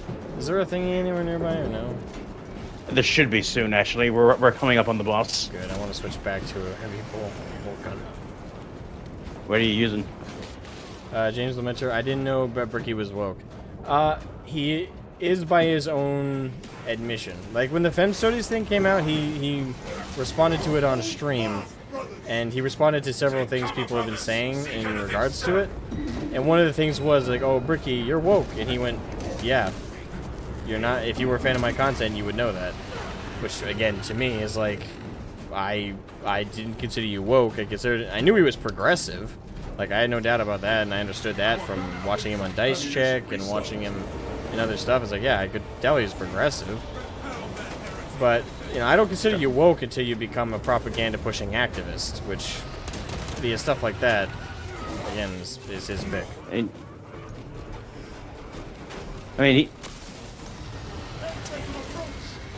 I'm not defending him fence-sitting or being just about it. Like, but I do agree with how he's stated how I guess people questioned him about female space marines, and he said not a good idea, and that if they do it, they're gonna do it really badly. He doesn't trust GW to write anything really too well. And he's right on that front. Fuck, I'm down. Oh no, I'm dead. Never mind. You'll respond in a few seconds. 1 minute. The Runesuck says, I think people on all sides forget that there's a difference between being ideology versus basing all your content in and around it. Yeah, that does tend to be a thing. That is becoming more of a problem, and it's going to continue to be one for a long time. Sadly. Hopefully, I mean, I am hopeful for this. Hopefully, we could see a downturn in that shit going forward, and like, especially hopefully after this election cycle, that we can chill the fuck out with it, and people can just talk hobbies and talk stuff, and no one give a shit what your politics are because they're irrelevant. But I may be hopeful that happens too soon. Like, people are way too aggressively charged with all of it right now. As it is for me, like, I've been dipping into way too many commentary videos on like that kind of stuff, and I'm getting tired of it, so I have been... I avoid it altogether. Yeah, actually, and you should. as much as I like him, I unsubbed from Critical Drinker earlier, like yesterday, just because like it's just kind of on repeat at this point. Yep, I avoid all political stuff as much as I can now. Yeah, I can't blame you. For me, I'm kind of exhausted by it. I will never be afraid to call out stuff like contrived and virtue signaling in my hobbies that is ruining it, but I just don't want to talk about it all the time, and I was starting to get into a loop with that. So that's why with the new Gundam content, I hope to be a lot like more freed from that, because as far as I know, Gundam is pretty good on just being fun and not... I mean, Gundam itself is a war politicology, but if you just into for the Gunpla, that's also good. Oh, here's your changing thing right here. Well, it's anti-war, but that's different from right versus left, like propaganda. That's how, again, like, there's a difference between having political themes, which is totally fine. Like, lots of the best media you can think of have political themes, but having political themes is different from having propaganda. Propaganda is when they present an issue and they tell you what to think.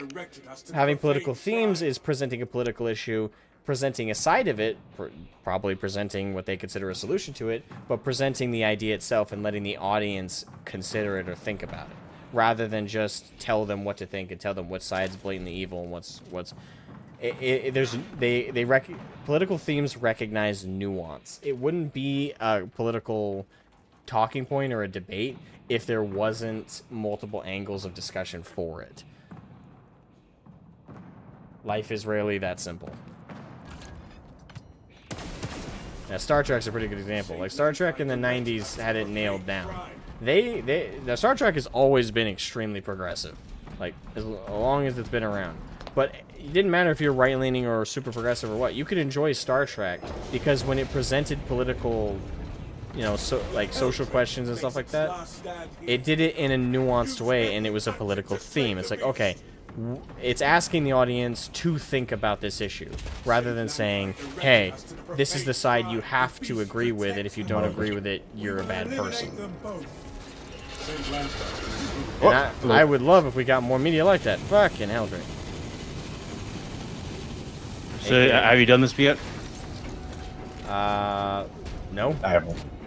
Okay, so this is welcome to the first raid boss of this game. Raid boss? We got mechanics to do. Oh no. So you see the symbols on the wall? They're glowing? Yes. You gotta go activate the consoles with those symbols. Alright. Activating the cross. Alright, now look for the pointy hat and the skull with a lightning bolt. Got the I hat. already got the skull. Okay, where's the pointy hat? Oh. Alright, shoot. Why did they put him at range? I have a melee weapon. Damn it. You got a pistol. Drive me close. I wish to hit it with my sword. Drive me close, I wish to hit it with my sword. But sir, we have a 5-inch cannon on the front of this. Why are we getting within melee range? Alright, pointy hat. I got key. Okay, key and gear? Relics are responding. Hat. Oh, there it is. here.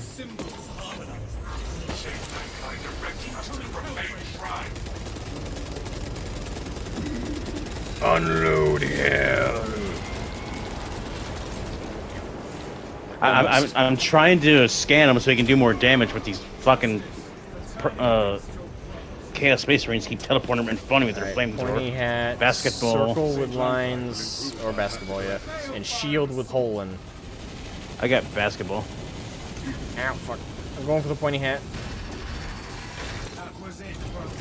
Pointy hat. I want more like content and maps like this. I mean, yeah, that'd be cool if they could add more like this. They probably are, right? I mean, that's part of the roadmap. Yeah, they're adding stuff. Right, They're adding a new map, new who's got the pointy enemy. hat? Down, see it. Wait. No, it's not. Is that it over here? No. Actually, no, it's the shield we're looking for, right? We are looking for shield. Yeah, I got it. You got it?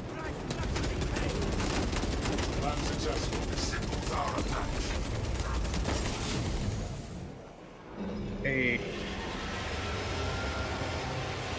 What other thing I love about this game is you see how big these models are supposed to be. Oh, yeah. Like in the first mission, you walk in next to the Lehman Russ tanks, and how big those standard tanks are. Yep. And then you see the Baneblade with probably one of the greatest guardsman speeches I have ever seen. Yeah, one of the. Oh, Mark Bull says I originally came to your channel since I felt that I was ignored when I came to the Custodies issue. That. Oh well, I'm glad to know you found me through that.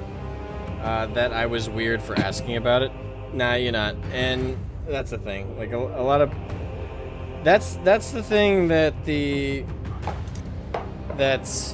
politics does to any hobby is it ends up turning things so polarized with issues that people feel like they can't ask questions or feel like they're alone in wondering, hey, why is my hobby changing because of this political talking point in the real world? I actually recommend, if you're familiar with the Pontius, he made like a 30-40 minute video on like why Fem Custodies does not work in the lore. Pontius? Yeah, the Pontius. The Pontius or Pontius? The Pontius. The Pontius. Okay. How do you spell Pontius? Pontius? T-I-U-S. T-I-U-S. Yeah, T-I-O-U-S. Nigga Productions, welcome. I've been enjoying the game a lot, especially PvP, despite how the balance is. The PvP I enjoyed. The time to kill is ridiculous. Like literally three It's shots. Halo. 3 shots, you die. It's Halo. It's third-person Halo, and I love it. Yeah, it's the time to kill is incredibly short. I will say I don't know what it is, but heretics seem to win a lot of matches. That was not me. That was not me earlier. When I said I lost 15 rounds, I was against like. I was never a loyalist once. I played heretics twice out of the 3 games I played last night, and both times I played heretics, I was on the winning team. The one time I played as loyalists, we lost, and we lost bad. Which power sword to get? This. You know what? I need to level up this. Yeah, I do want to hit on a point Marco Polo just brought up. He said I need to take a break from Bricky and other lore YouTubers. Bricky is not a lore tuber for 40k. Bricky should not be your source of detailed lore. Bricky is great for introduction, and he's great for giving tasters of lore. His knowledge of lore is very surface level with a lot of stuff. His own their own model for their podcast is entertainment before accuracy. And that's what it is. It is not accurate in a lot of stuff. Their coverage of Gilliman, for example, they were leaving out a lot of details. So if you want entertainment, definitely go to Bricky. But if you're looking for detail, lore accuracy, For the most part, I'd say go to Voldemort. Voldemort's probably the best source of lore, especially if you want a mixture of entertainment and good storytelling as well as informative. He does go into the narrative route a lot rather than just laying out the lore for you, but I actually like that quite a bit. If you're interested in lore in a very logistical sense, very detailed, you can go to Arch. On Arch's channel. Not the Archcast. I wouldn't recommend subscribing to that at all right now. But Arch. Just Arch's 40k channel. Absolutely check that out. There's a lot of great lore videos. And if not Arch, Luton. I don't like Luton personally. I don't watch him anymore. But I will not deny that he at least knows his stuff quite often. His long form videos too. Yeah. So those are places I'd recommend to go for like detailed, accurate lore. I wouldn't go to Bricky. I would never recommend Bricky as a lore source. Like I would recommend Bricky to someone who has no fucking clue about 40k and is hesitant to get in. He's very beginner friendly and very, how do I put this? He's good at giving the taster that gets people hooked. After that taster, then recommend some proper lore channels. But I would never recommend him as a good lore source. Hey, cool. I got the toga for my tactical marine. Nice. Nice. Let's see. Let's see how it looks in motion. Oh my god.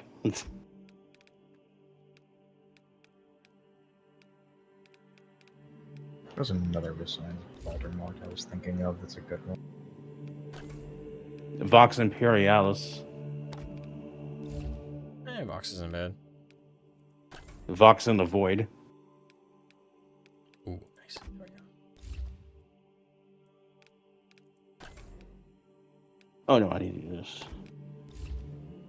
I need a. Oh, I can get that now. Can I? Is that all I got for new stuff? Yes, I need. Cool. A Border Prince, that was something. Yeah, Border Prince Oh, yeah, is they're really good. Lady Runesong, he's 40k for dummies. Yeah, that's probably a good way to put it. Yeah, Bricky is 40k for dummies. Yeah, after you go to Bricky, then go to a proper lore source. And Apparently, their new podcast that's done by DK is pretty good with lore accuracy. Because they're doing fantasy now. I don't care about fantasy, so I can't nor want to go into that one. So I can't recommend it. But I'll take your word for it on that front. Do the cosmetics do anything? No, they're just aesthetic. But they're all earned in-game, so I like that. Which is one of the things I was hoping for a Space Marine sequel is that all the stuff would be earnable in-game, and for the most part it is. Some stuff is DLC only, but oh well. And I like how they're using the actual paint names. Oh yeah. It's a nice touch.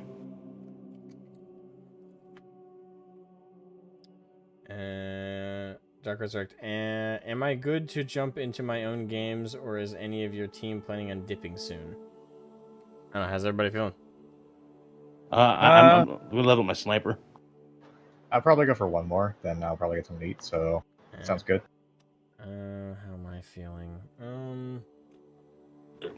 I'll probably go for one or two more. Yeah, because I do want to do a couple things before I go to bed tonight, so... Yeah, I'll do one or two more, depending on how long the next one takes. So I would say, Dark Resurrect, you're probably good to jump into your own games, because we're probably gonna wrap up semi soon here. Sorry. Let's see. I've been leveling up heavy. Do I just keep leveling up heavy? I might just keep leveling up heavy. Team Aegis. All squad members take 20% less damage from ranged attacks. Wait, is that passive, or is that... That's passive, I believe, yeah. Okay. We definitely want to get that. And overcharge. Damage of charged attack increases by 20%. Okay. And are all of these active at the same time, or do you, like, choose from them? Oh. I believe that they are all active. Oh. Shit. Which wait, so only one is active per tree row, like 1, 2, 3 down. Okay. See, only one is active at a time. But like, there's core, like you know, core has 3, like has 9. Unlock for. Oh, I didn't realize I could do that. Hold on.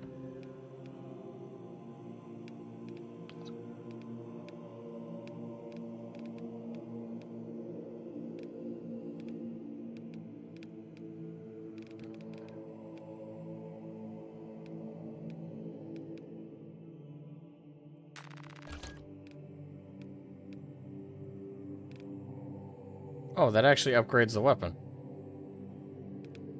Yeah, it gets masterwork appearances.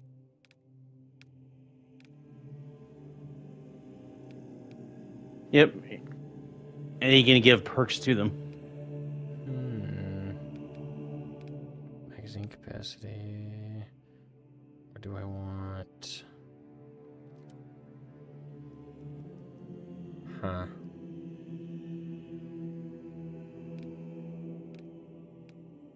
Oh no, I have to make decisions.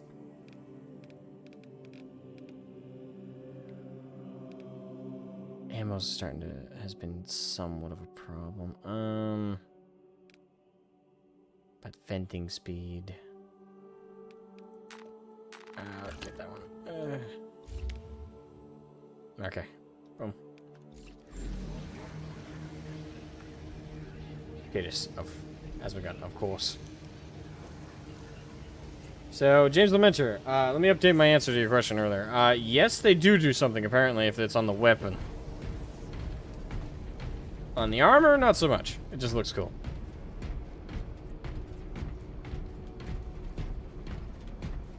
That's alright. So, taking my sword out to cut some water bottles right now. Yeah, you're going hardcore. Alright, mission. I love the fact that the I don't know how long it's been a weapon, but I love the fact that the Space Marines have their own las gun. Yeah. Alright. Boom. Let's do this. Alright, Raven Guard and Dark Angel and a Black Templar. Well, apparently it's all the blacks today. Yeah, I throw on my homebrew chapter colors. And the Raven Guard are black, Black Templars are black, and Dark Angels were black, and then they became a really dark green. Yep.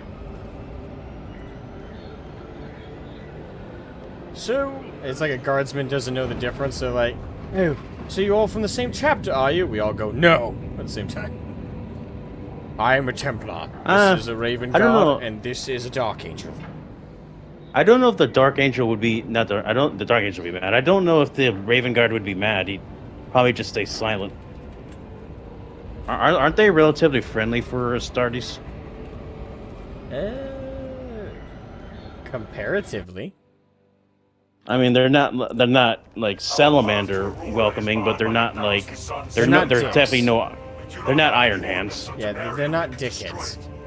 Our best available tactic requires an ancient battle barge and the Mechanicus. I think they're one of the few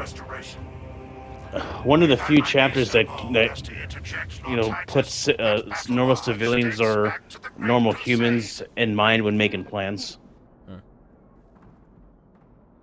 Dasma, how do you feel about Primaris Black Templars now that is past the adaptation period?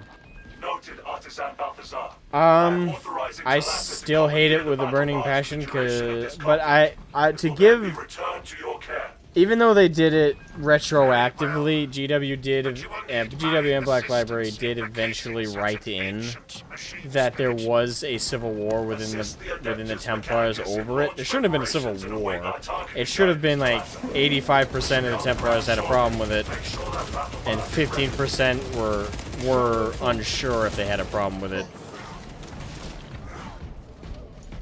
You know, I would have hated to have been Helbrecht when he found out that his Black Templars killed a custodian. Dude was probably having a panic attack, like an Azrael level panic attack. I would have been proud of him. It's like, well done, boys.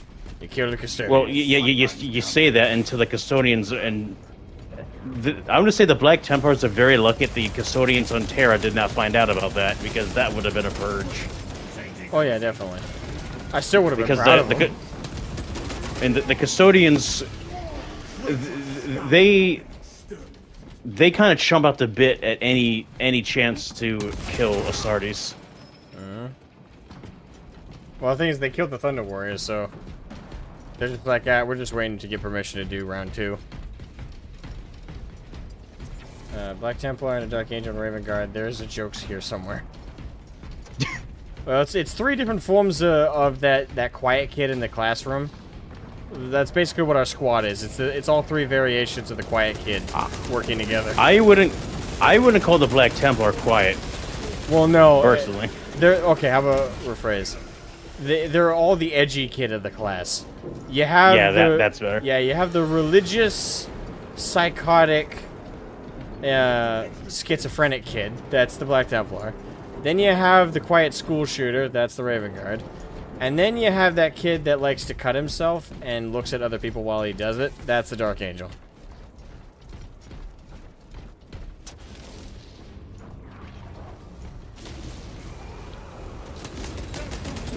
Correction. Looks at other people, cuts himself, and listens to Pantera.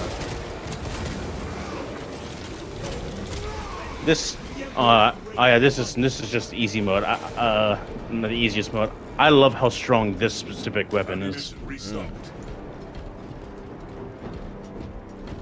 The quiet kids, so the Columbine book club. Yeah, pretty much. Oh, that's... Eesh. That's edgy, but yeah.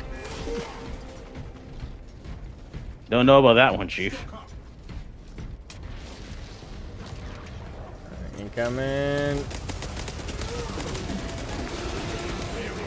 No, you don't. Fuck off. Scipius, I am glad to have your eye. My brother shields. Get off me. Of course. But I also happen to prefer my squad mates in one piece. I think my favorite melee weapon is just animations in general. Is the combat knife. The chainsword is my favorite, but you can't really beat old reliable. I love about the chainsword first because just most class uses it. Contest pacified. Heresy.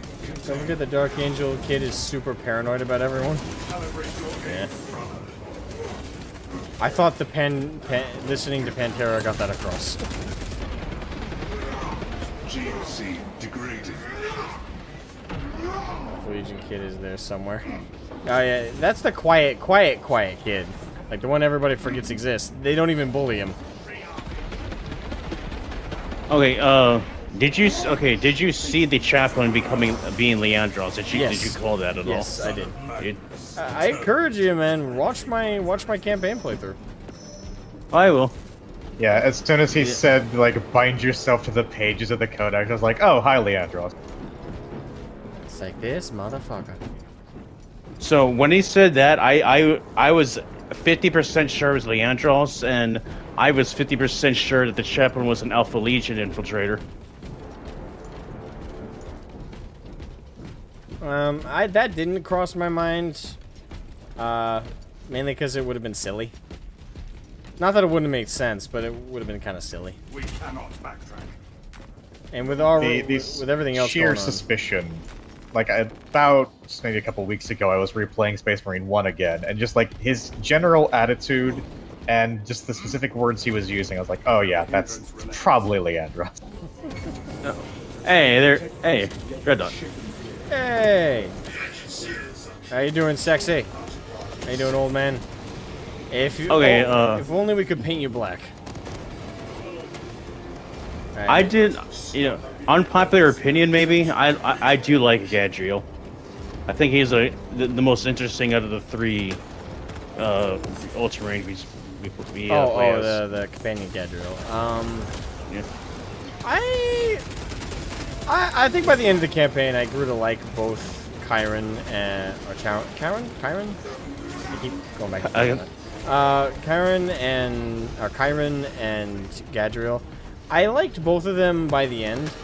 Refilling magazines. Neither of them filled the hole of. Oh crap! My brain just did a blank. Sidonus was the other one, Sidonus, yeah. thank you. I know that sounds bad. I couldn't remember his name, but it's been a few years. Okay. Yeah. But neither of them really felt like they filled that hole of Sidonus, but they both were like the infinitely superior version of what Leandros could have been for a mentorable younger generation of Space Marine that wasn't a dickbag. In fact, at Honestly, one point, I gotta praise it again. I praised it when it happened, but I'll do it again. When Gadriel walks up towards that, like towards one of the second to last or the last mission on the ship, and he's like, the codex does not support this action, but this is really cool or something like that. So he says something. Like I was like, I see what you did there, writers. They're like, hey, I mean, remember Leandros? Well, Gadriel was already a better, like, he kind of fits what Leandros was of a doubter, but when he went off his little temper tantrum when he with his I will say that that's still the weirdest. The weirdest scene in the campaign was when he flew off on the jetpack, and because that was strange. Like, I think he I kind of get why he did. He was kind of like venting his anger without taking it out on his. I get lieutenant. why, but the problem is it fell out of place. The fact that it was in total silence, it was just. Yeah, like the handling of it could have been better, I think, writing wise. But I get what they were. Huh? I'll follow up on Medicaid if you want to take that one. You're a little on health. Yeah. Where is it? Over here. All any attackers' forces commune with the crane and engage it to remove the obstructions. Proceeding to Also, he tried to shoot Titus. Gadriel? Yeah, he did. Or Sidonus. Leandro still felt to me more composed than Gadriel and Kyron until he did it. I will give you that. He did come off as more composed. I won't disagree with you there. But still, that betrayal and how that went down. If anything, that made his betrayal even more jarring. Because he was so composed and so stalwart through most of the campaign, despite being a totally annoying, you know, hey, the rulebook says this is bad. Fucking annoying piece of shit throughout most of the goddamn. Yeah. Well, it was. There's also a bit like the last half of Space Marine 1 was odd in general. Like, why are the Black Templars next to the Inquisition when they try to avoid them as much as possible? I think that was just the original writers of the first game not understanding how weird that was. I think they just wanted to put Space Marines with the Inquisition, and either they misread something or they misunderstood something, because I still don't know why they had. I could see why they would. If you don't know it, it would make sense because Templars. Yeah, like religious. if all they knew about the Templars is, hey, they're hyper religious and they hate heretics, especially compared to other chapters. Like, if that's what they were thinking, I could understand. But they clearly didn't do. The first game writers didn't seem to do enough research to understand how off-putting it was that they would be accompanying an Inquisitor. I mean, I guess if an Inquisitor, like, well, it's not even like it was like not even a high-ranking Inquisitor that we knew. Like, if it was like Theodore Karamazov showing up, that would make sense. It's one of the few Inquisitors you can't really say no to. Oh shit, we're on a timer. Oh. Yep. 15 seconds. Where's the other console? And Oh, reset. I see it. Run. Is that it? No. No, that's not it. Shit. And reset. I believe enemies here consoles. Alright, so we have to do the reset. I'll go find the other one. I'll let you know when I get to it. We need to find both of them now.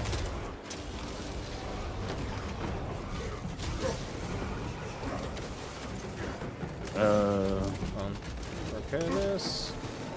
Oh yeah, I got to one of them. I think. Alright. I found it. I think I found it. Yep, found it. Ready? The crane is fully operational. Ow, fuck.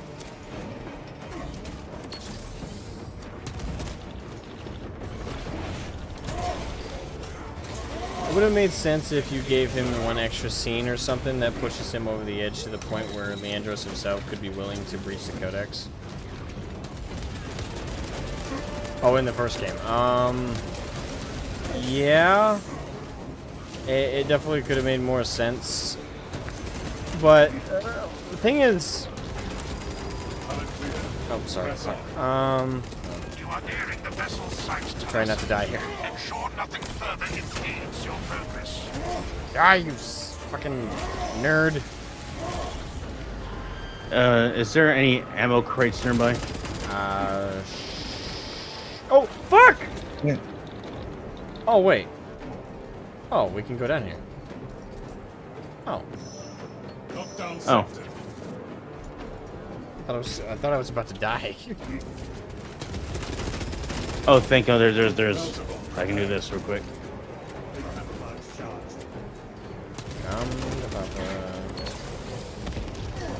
High-ranking chaos science. Eliminated. That is fine. Go ahead and teleport me. I am surrounded. Press magazine. There we go. I like to interpret it as the Inquisitors looking into the Ravens and the Templars taking aggro for their 100% not Zinchi yet equally heretic-hating brothers. So I brought friends. Sorry. Rough friends. Not friends, but Yes. we have company. Yeah, because calling the Inquisition on your own itself is a breach of the code. Yes, I do recognize that. The Commanders. Oh, thank you so much for the super chat. Wow. Thank you for the very generous super chat. $20. Thank you. Weird thing, but I like Leandros' redemption arc. He has a redemption arc. The Codex says to report suspected heresy to chaplains, not the Inquisition. He violated his liege's book, so he became a chaplain and endorsed Titus to come back to the chapter. That. See what you did there. Well, I'm reading it in text. Are you being sarcastic or are you being totally legit right now, man? Like, Well, you see, the Codex says I have to go to chaplain first, so I became a chaplain so that I can report Titus to myself. Nah. I am recommending you for a commendation stream. At least that's how I don't know if it's how I meant it, but that's how it came to me. Is this a badge of honor? Keeping my brothers alive is the only honor I require. I mean, that's the funnier way to read that. Oh, we got a sorcerer. Oh, I dropped down, sorry. I will say, okay, responding to it, assuming you mean like it seriously, I don't consider any of that a redemption arc. Because, though, I can't remember if he actually even said he endorsed it. What I remember being said is, the person who made the call for him to be returned to the Ultramarines was Calgar. Calgar made that call, according to the chaplain Leandros at the beginning of the game. He said that Calgar had ordered it. You guys already down there? I dropped No, down. I already. was- Yes, sir. Oh, Havoc's down there. Okay, we drop down. Yep. We must move as one. Yeah, Calgar is the one who made that call. Committed to this cause. Maybe Leandros? I don't remember that being a line, but I'm not saying it is a line. So maybe Leandros did endorse it? Is Reclusiarch specifically just a Black Templar name, or is that the name of the That head was something chaplain? that was something I thought the other day, but during the campaign stream someone asked about that and I double checked it. Reclusiarch is for all chaplaincies. So any Okay. chapter that has a chaplaincy has a Reclusiarch. The Reclusiarch's in charge So of the they- chapter relics. And they're like the higher authority of the chaplaincy.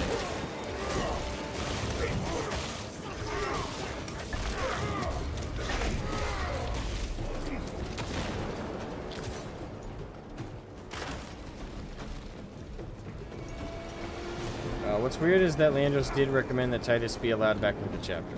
And then he asked for Titus specifically to follow up for the follow-up mission. Okay. Okay, so Leandros did recommend that Titus be allowed. Okay. I don't know if he said that at least initially bring him back to the Ultramarines. I know that he definitely I need recommended he bring him on the second mission. Yeah, to contradict or agree with you, the commander, I'd have to re-watch that opening scene again. I don't remember him saying that he endorsed it. I remember he him seemed incredibly suspicious of. Yeah, that's Titus the thing. Like, for me, the reason I'll argue about the redemption arc thing is, I don't think Leandros redeemed himself at all, because toward the very end of the game, he says, "I'm still watching you," and like he still expresses suspicion that Titus is a traitor, and treats him like he was one back in the day. It doesn't come off at all like he felt like he was wrong. It comes off like he's actually trying to confirm his biases throughout the game. So, for me, for it to be a redemption arc, you'd actually have to show some remorse for your past transgressions. Leandros doesn't seem to regret his decisions at all, and seems to stand by them.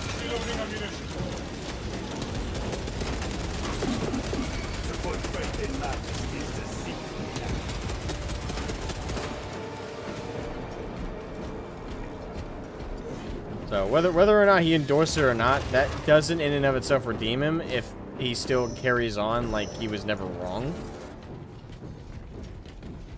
And thinks Titus is a potential chaos threat at any second.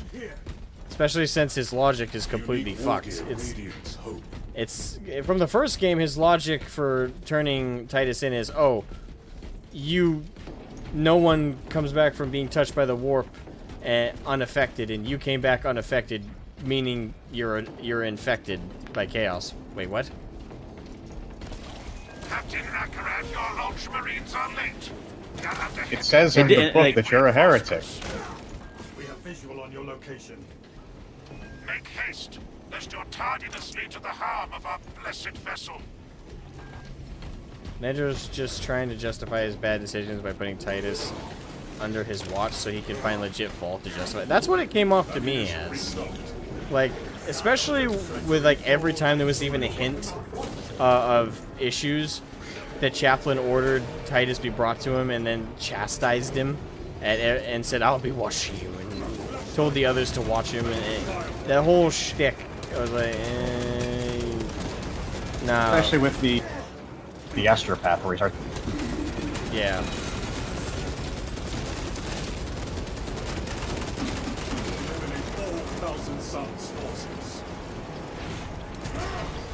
Oh god, how fast that Terminator is running, that's how fast I think we should be moving.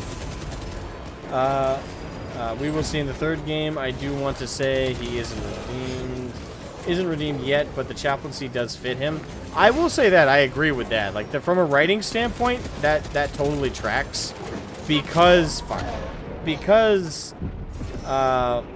me get up because as I pointed, because the people who tend to become chaplains are especially for the Ultramarines, are those who are the most Ultramarine of Ultramarines. Like the Codex is your Bible, you thump it every 5 seconds. Everything in it is exactly how you dictate your life by, and that was Leandros. Leandros was a bog standard hardcore Ultramarine. Which is why I find it funny when people hate on him that also are Ultramarine fans. It's like, I'm a fan of Ultramarines, but I hate Leandros. It's like, so which is it? Are you a fan of Ultramarines or do you hate Leandros? Pick one. You can't be both. Because he was a quintessential Ultramarine. Although, ironically, breaking it to report Titus in position. Hey, whoever needs it, there's another Guardian rack over here. You can ask me to do it. I might need it. I used mine a few seconds ago when I got overwhelmed. Yeah, I used mine, but you need it more for sure. I mean, do you have one? I used mine already, but I'll be fine. Put down the foul dog. You sure? Yeah. Oh, and a theory I love is that the Dreadnought is the protagonist from Gun.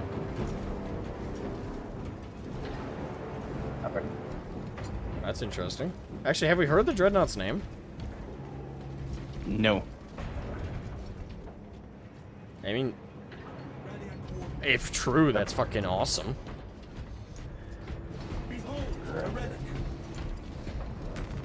What a way to tie everything together, you know? That would be awesome. There's also Venetris, who is also awesome. Titus isn't Rye only good Ultramarine? Isn't Rye? Isn't the, I think. Oh, isn't the only good Ultramarine? I like As far as if you I'm pay concerned, attention to the, I don't know, if you pay attention to the dialogue of the our class characters, I really like the tactician's character.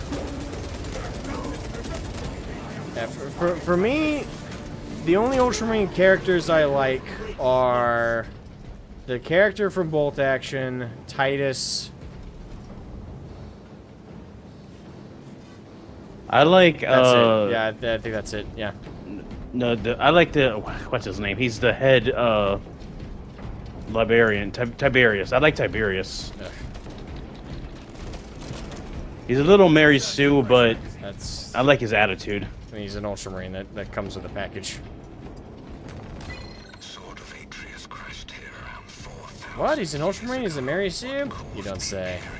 Kato Sicarius? Well, he's bit Mary Sue, but he's not like Mephiston Mary Sue. I know. I like I said, I hate the Ultramarines massively. Speaking of dreadnoughts. I do like the fact that the hive mind itself is after Tiberius specifically.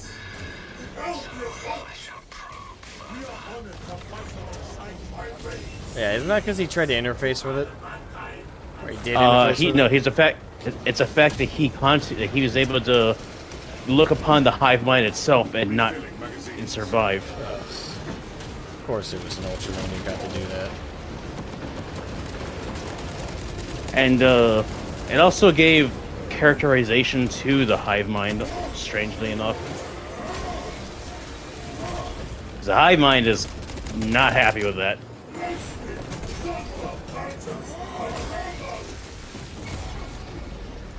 I mean, you wouldn't be.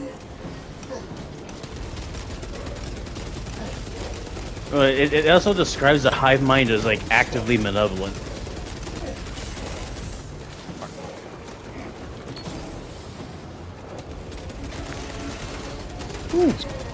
Got achievement for 250 headshots. With a and recharge around with it.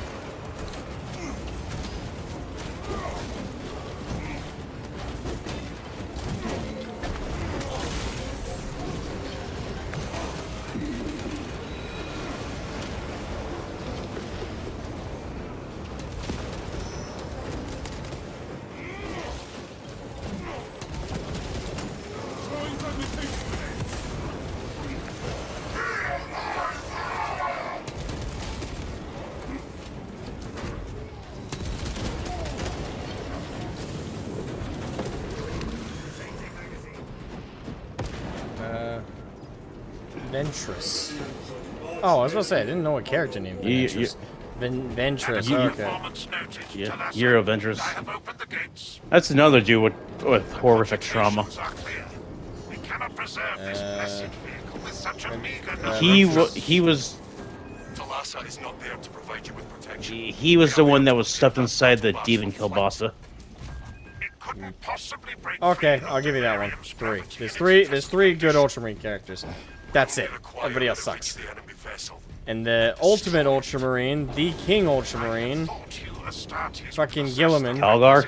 sucks. Vessel such as this, and its importance Yeah, Calgar is more like the Prince Ultramarine. if you wish to preserve I like the half Eldar And Ultramarine I'll because tell you GW this. has to awkwardly not acknowledge it. I'll tell you this. I feel the only Alien. time I have ever felt bad for Ultramarine fans is when I read that Calgar comic. Only time. Yeah. Only time I've ever felt bad for Ultramarine. I was like, Jesus. Are Ultramarine fans like players? Are they like annoying? Yes. Like, I don't play the tabletop, so I don't know how people are like within the. Here's what you can tell about an Ultramarine fan just on the tabletop. Their favorite flavor of ice cream is vanilla, and they only have sex missionary style. Keep payload Ever. safe. Eliminate hostiles. Understood. That, and they schedule their entire lives anally. Beginning servo carriage escort. Due to the volatile nature of the fusion Oh yeah, and they also have a penchant for ignoring any and all lore that makes the Ultramarines look bad, which is any lore older than 9th edition and 8th edition. Or anything not written by Matt Ward. God, it is not moving! So I know people don't like to name Matt Ward, but Matt Ward did one ginormous thing good, That is. and he gave us Trays in the Infinite. tracks ahead. Luke missile iron. He's probably one of the best Necron characters. Tracks nearby. True, Appropriate rights and but alignments to achieve the for what it desired costs, Assuming they possess the I don't know. ability to extrapolate accordingly. I say like, I wouldn't mind if they brought him back just to do Necron lore. I'd take it back for Necron lore, but they'd have to be As I have my doubts. there'd have to be an embargo on him for doing anything Ultramarines. It's like, I just, "Alright, like, we'll Gabe bring you back Thorpe for needs- Necrons, but you're not allowed Just to like- touch the toilet bowls. Just like how Gabe Thorpe does not need to touch Eldar lore. It's like, you've had enough. You've done enough damage. You know, this guy, my brother was an Ultramarine fan. He doesn't like the new lore at all. Really? That surprises me. I thought a lot of the Ultramarine fanboys loved the new lore. Because Gilliman's doing a lot more shit. The Ultramarines are doing even more badass shit. Granted, they're not as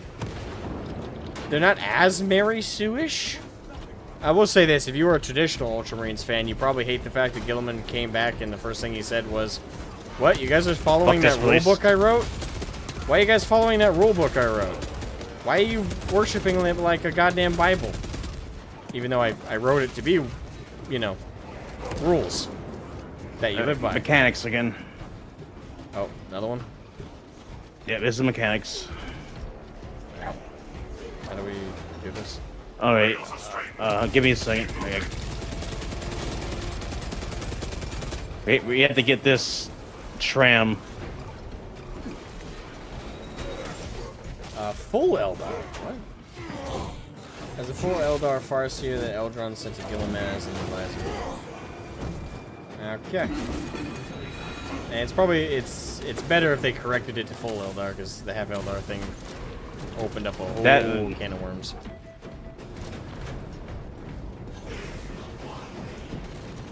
Didn't they just drop Ilion like he never existed? Probably that's what they do with most lore that Black Libraries just drunkenly throw in the lore, and then when it's completely Fucked. yeah, they tend to just drop it like it never existed. Like Urda.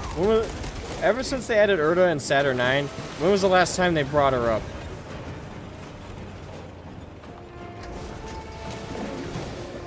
As far as I've seen, not once since then. Because the community reacted universally fucking what? Your Messiah has blessed you with an abundance of power. Urda redeemed Erebus. God's infinite wisdom that permits the transgression you are I love that way of looking at it. That's beautiful. It does not take a locust to see this is an act of desperation.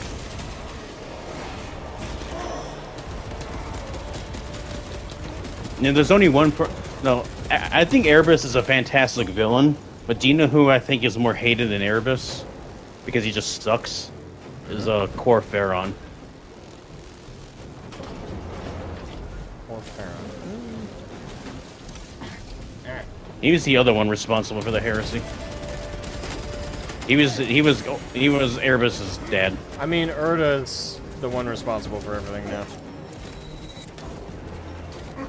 What the fuck? Execute Iron Halo tactics. You bitch. God damn it. Oh, they killed Urda the first chance they got. Yes, they did, but you'll notice they haven't referenced her since. Yeah, and true, they should. The thing is, they never should have wrote her at the first place. Like her introduction, like I don't know if the writer realized. Like I can't remember who wrote Saturn 9. I'm trying to remember, but I don't know if the writer realized just how like earth-shattering that was to the lore. I hope they did, but it came off to me like they didn't realize what they did. It's like, you do realize you just undermined Chaos entirely, right? Because now it looks like Chaos got really fucking lucky that this perpetual psyker woman lost her custody battle with the Emperor, got really pissy, and thought, hey, I love my son so much, let me show my Damn them love. forever. Let me show my love so much and get them away from the Emperor by damning them for eternity and sending them through the warp. Right. And she knew damn well what the warp was contained. She was one of the people behind the Astartes and working behind the Primarchs. She knew all about that shit.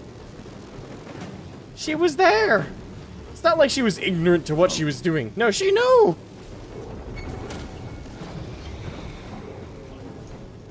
Like, literally, everything became her fault. And it made the Chaos Gods look fucking lucky.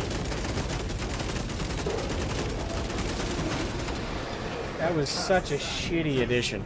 Oh god, I'll never forget what they did with Urda. That was, wow. I mean, look what they did with Horus. Oh yeah, fucking the end and the death, Volume 3. Cult is pacified. Heresy. I made a video on Which- that was, oh god. Which, as you don't like the fact they gave a loophole where a He can come back? sliver of Horus. Yeah. Yeah, I hate well, I don't understand, because the thing is, what hurts even more is the. Oh god. Dan Abnett was the one who wrote Horus Rising and some of the best books in the Horus Heresy. He was brought back to write the final part of the Horus Heresy, which makes sense poetically, right? Like, you started it, you finish it. And he wrote in that shit. It's like, oh, you know how the traditional lore, you know, the Emperor obliterated Horus in its entirety? Yeah, well, never mind that shit. No, they played Yu-Gi-Oh. No, now we got shivved. He got shivved. And not only Shiv, but Horus came back for like his final few minutes, and then apologized for and like, you know, cried to his dad. It's like,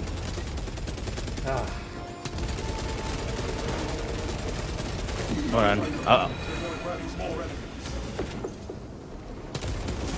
In a fully loaded revolver, I'd shoot Urda 6 times. I would shoot her too. Like, it's like, woman, you were literally to blame for fucking everything. Thank you, Dan. And the thing is, like, what did adding Urda do? Because that inclusion pissed everybody off. Like, no angle of her introduction makes sense to me. Like, as in, it ruins Chaos, so internally it's a bad lore addition. Her character is uninteresting entirely, like just both in concept and in execution. If they did it for virtue signaling reasons and say, see, behind the Emperor and all this stuff was this woman, you still fucked it up by making her responsible for everything that went wrong. And they didn't like. We already had Astarte, Yeah, and who got royally fucked over. the Astarte thing was also dumb.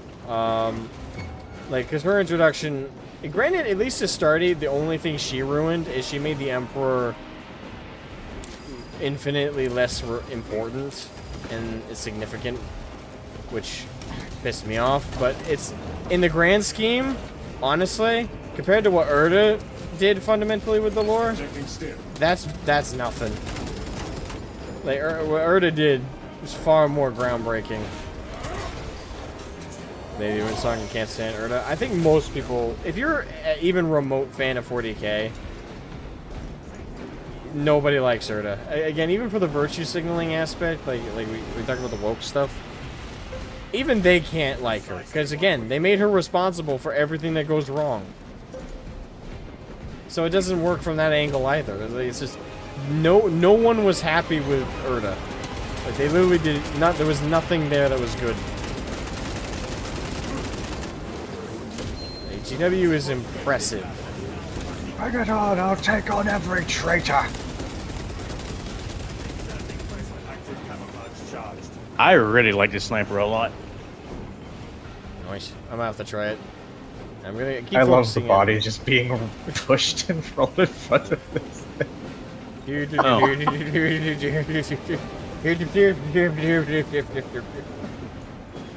You know, I think this is the first. I think this is one of the first times we've seen the Beastmen in the 40k setting in like over a decade. To be fair, the explanation here is that they're Zinch demons. No, they're demon Beastmen, Well, no. which hasn't been used in a while. No, in 40k though, I think they're just demons. In fantasy, I know that they're beastmen, but I think in 40k they're just treated as demons.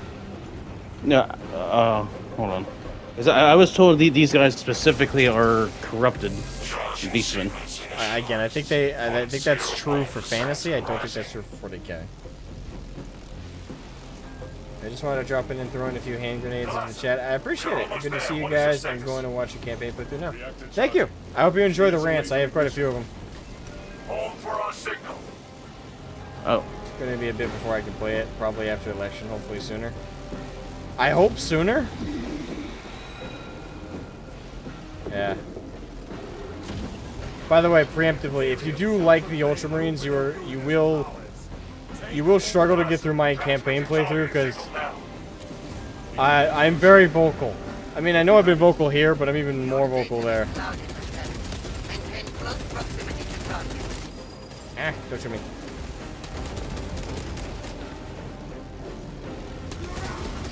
I will say though, if they're probably one of the best armies you can do for a first-time paint and getting practice in, because it's really hard to mess up blue.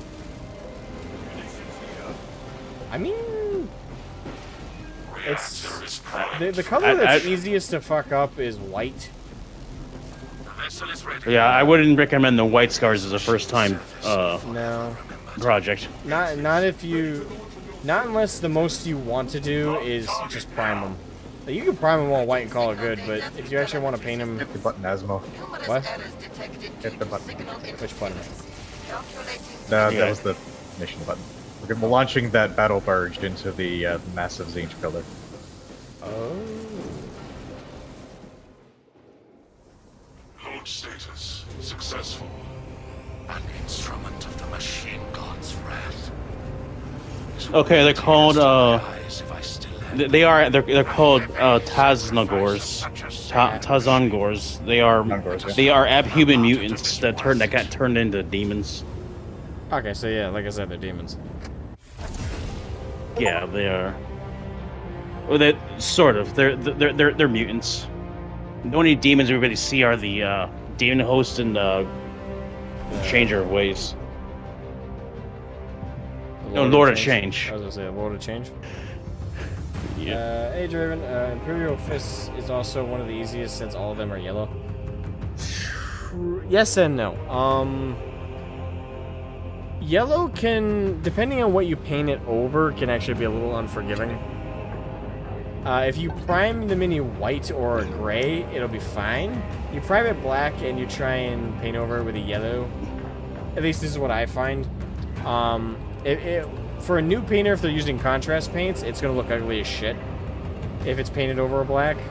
If you paint with a normal base color paint, however, and it's a little thicker, then you should be fine. It should just have a slight, you know, darker tinge to it. I might take Dark Angels actually, because they don't have a whole lot of different trim colors on the regular Marines anyway. Honestly, if I had to say what is the easiest color scheme, it'd be probably the OG Dark Angels theme, the black one, because it's literally just black, and then like a couple metallic parts. And if you mess anything up, black is a very strong color, so it'll cover over a mistake much easier than other color corrections. You won't have to do as many layers. And again, like with black primer, and then doing some easy coatings and stuff, it's super straightforward. So that old school Dark Angels color scheme with the black, that's probably the easiest to do, because you prime it, then you color the eyes, maybe a couple other components, a third color, and then boom, you're done. And with Black Templars, you need to paint the pauldrons like a white or a parchment color. But with the old school Dark Angels schemes, if I'm recalling correctly, you don't even need to do that. I think they were black and red originally, but yeah. Were they black and red? I think so. Because the Fallen Angels, I think, still have the regular color scheme. Let me look up the old Google machine. Original Dark Angels color scheme. Black armor with red markings. Yes, you're correct. Although it's not red trim, but it's red markings. So they're basically all black with probably like a metallic like trim, and then red symbols.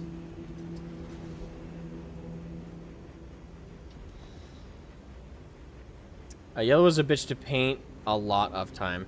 That's been my experiences. Yellow can be a bit unforgiving. Yellow can be very, very good if you prime with a white, and then you use like the contrast Imperial Fists. That looks sexy, and looks really, really good. Otherwise, Dark Angels have the white robes. Yeah. Sorry. Yeah. Otherwise, it's meh. Okay, so I'm gonna hop off for the night and call it good. So I'm gonna end the stream because there's a couple. It's getting kind of late, and I'm probably gonna be heading to bed soon. But there's a couple things I want to do before I go to bed. So I won't be streaming tomorrow, sadly, guys. Because tomorrow I'm gonna be going to church, and then spending the evening with my lady friend. Yeah, I'm gonna have a nice little romance. I took her to a lunch date today, so tomorrow we're just gonna be hanging out. I'll probably make dinner for her. But Nice. Anyway, love y'all. Hope you all have an amazing day, and I will see y'all soon. Bye bye.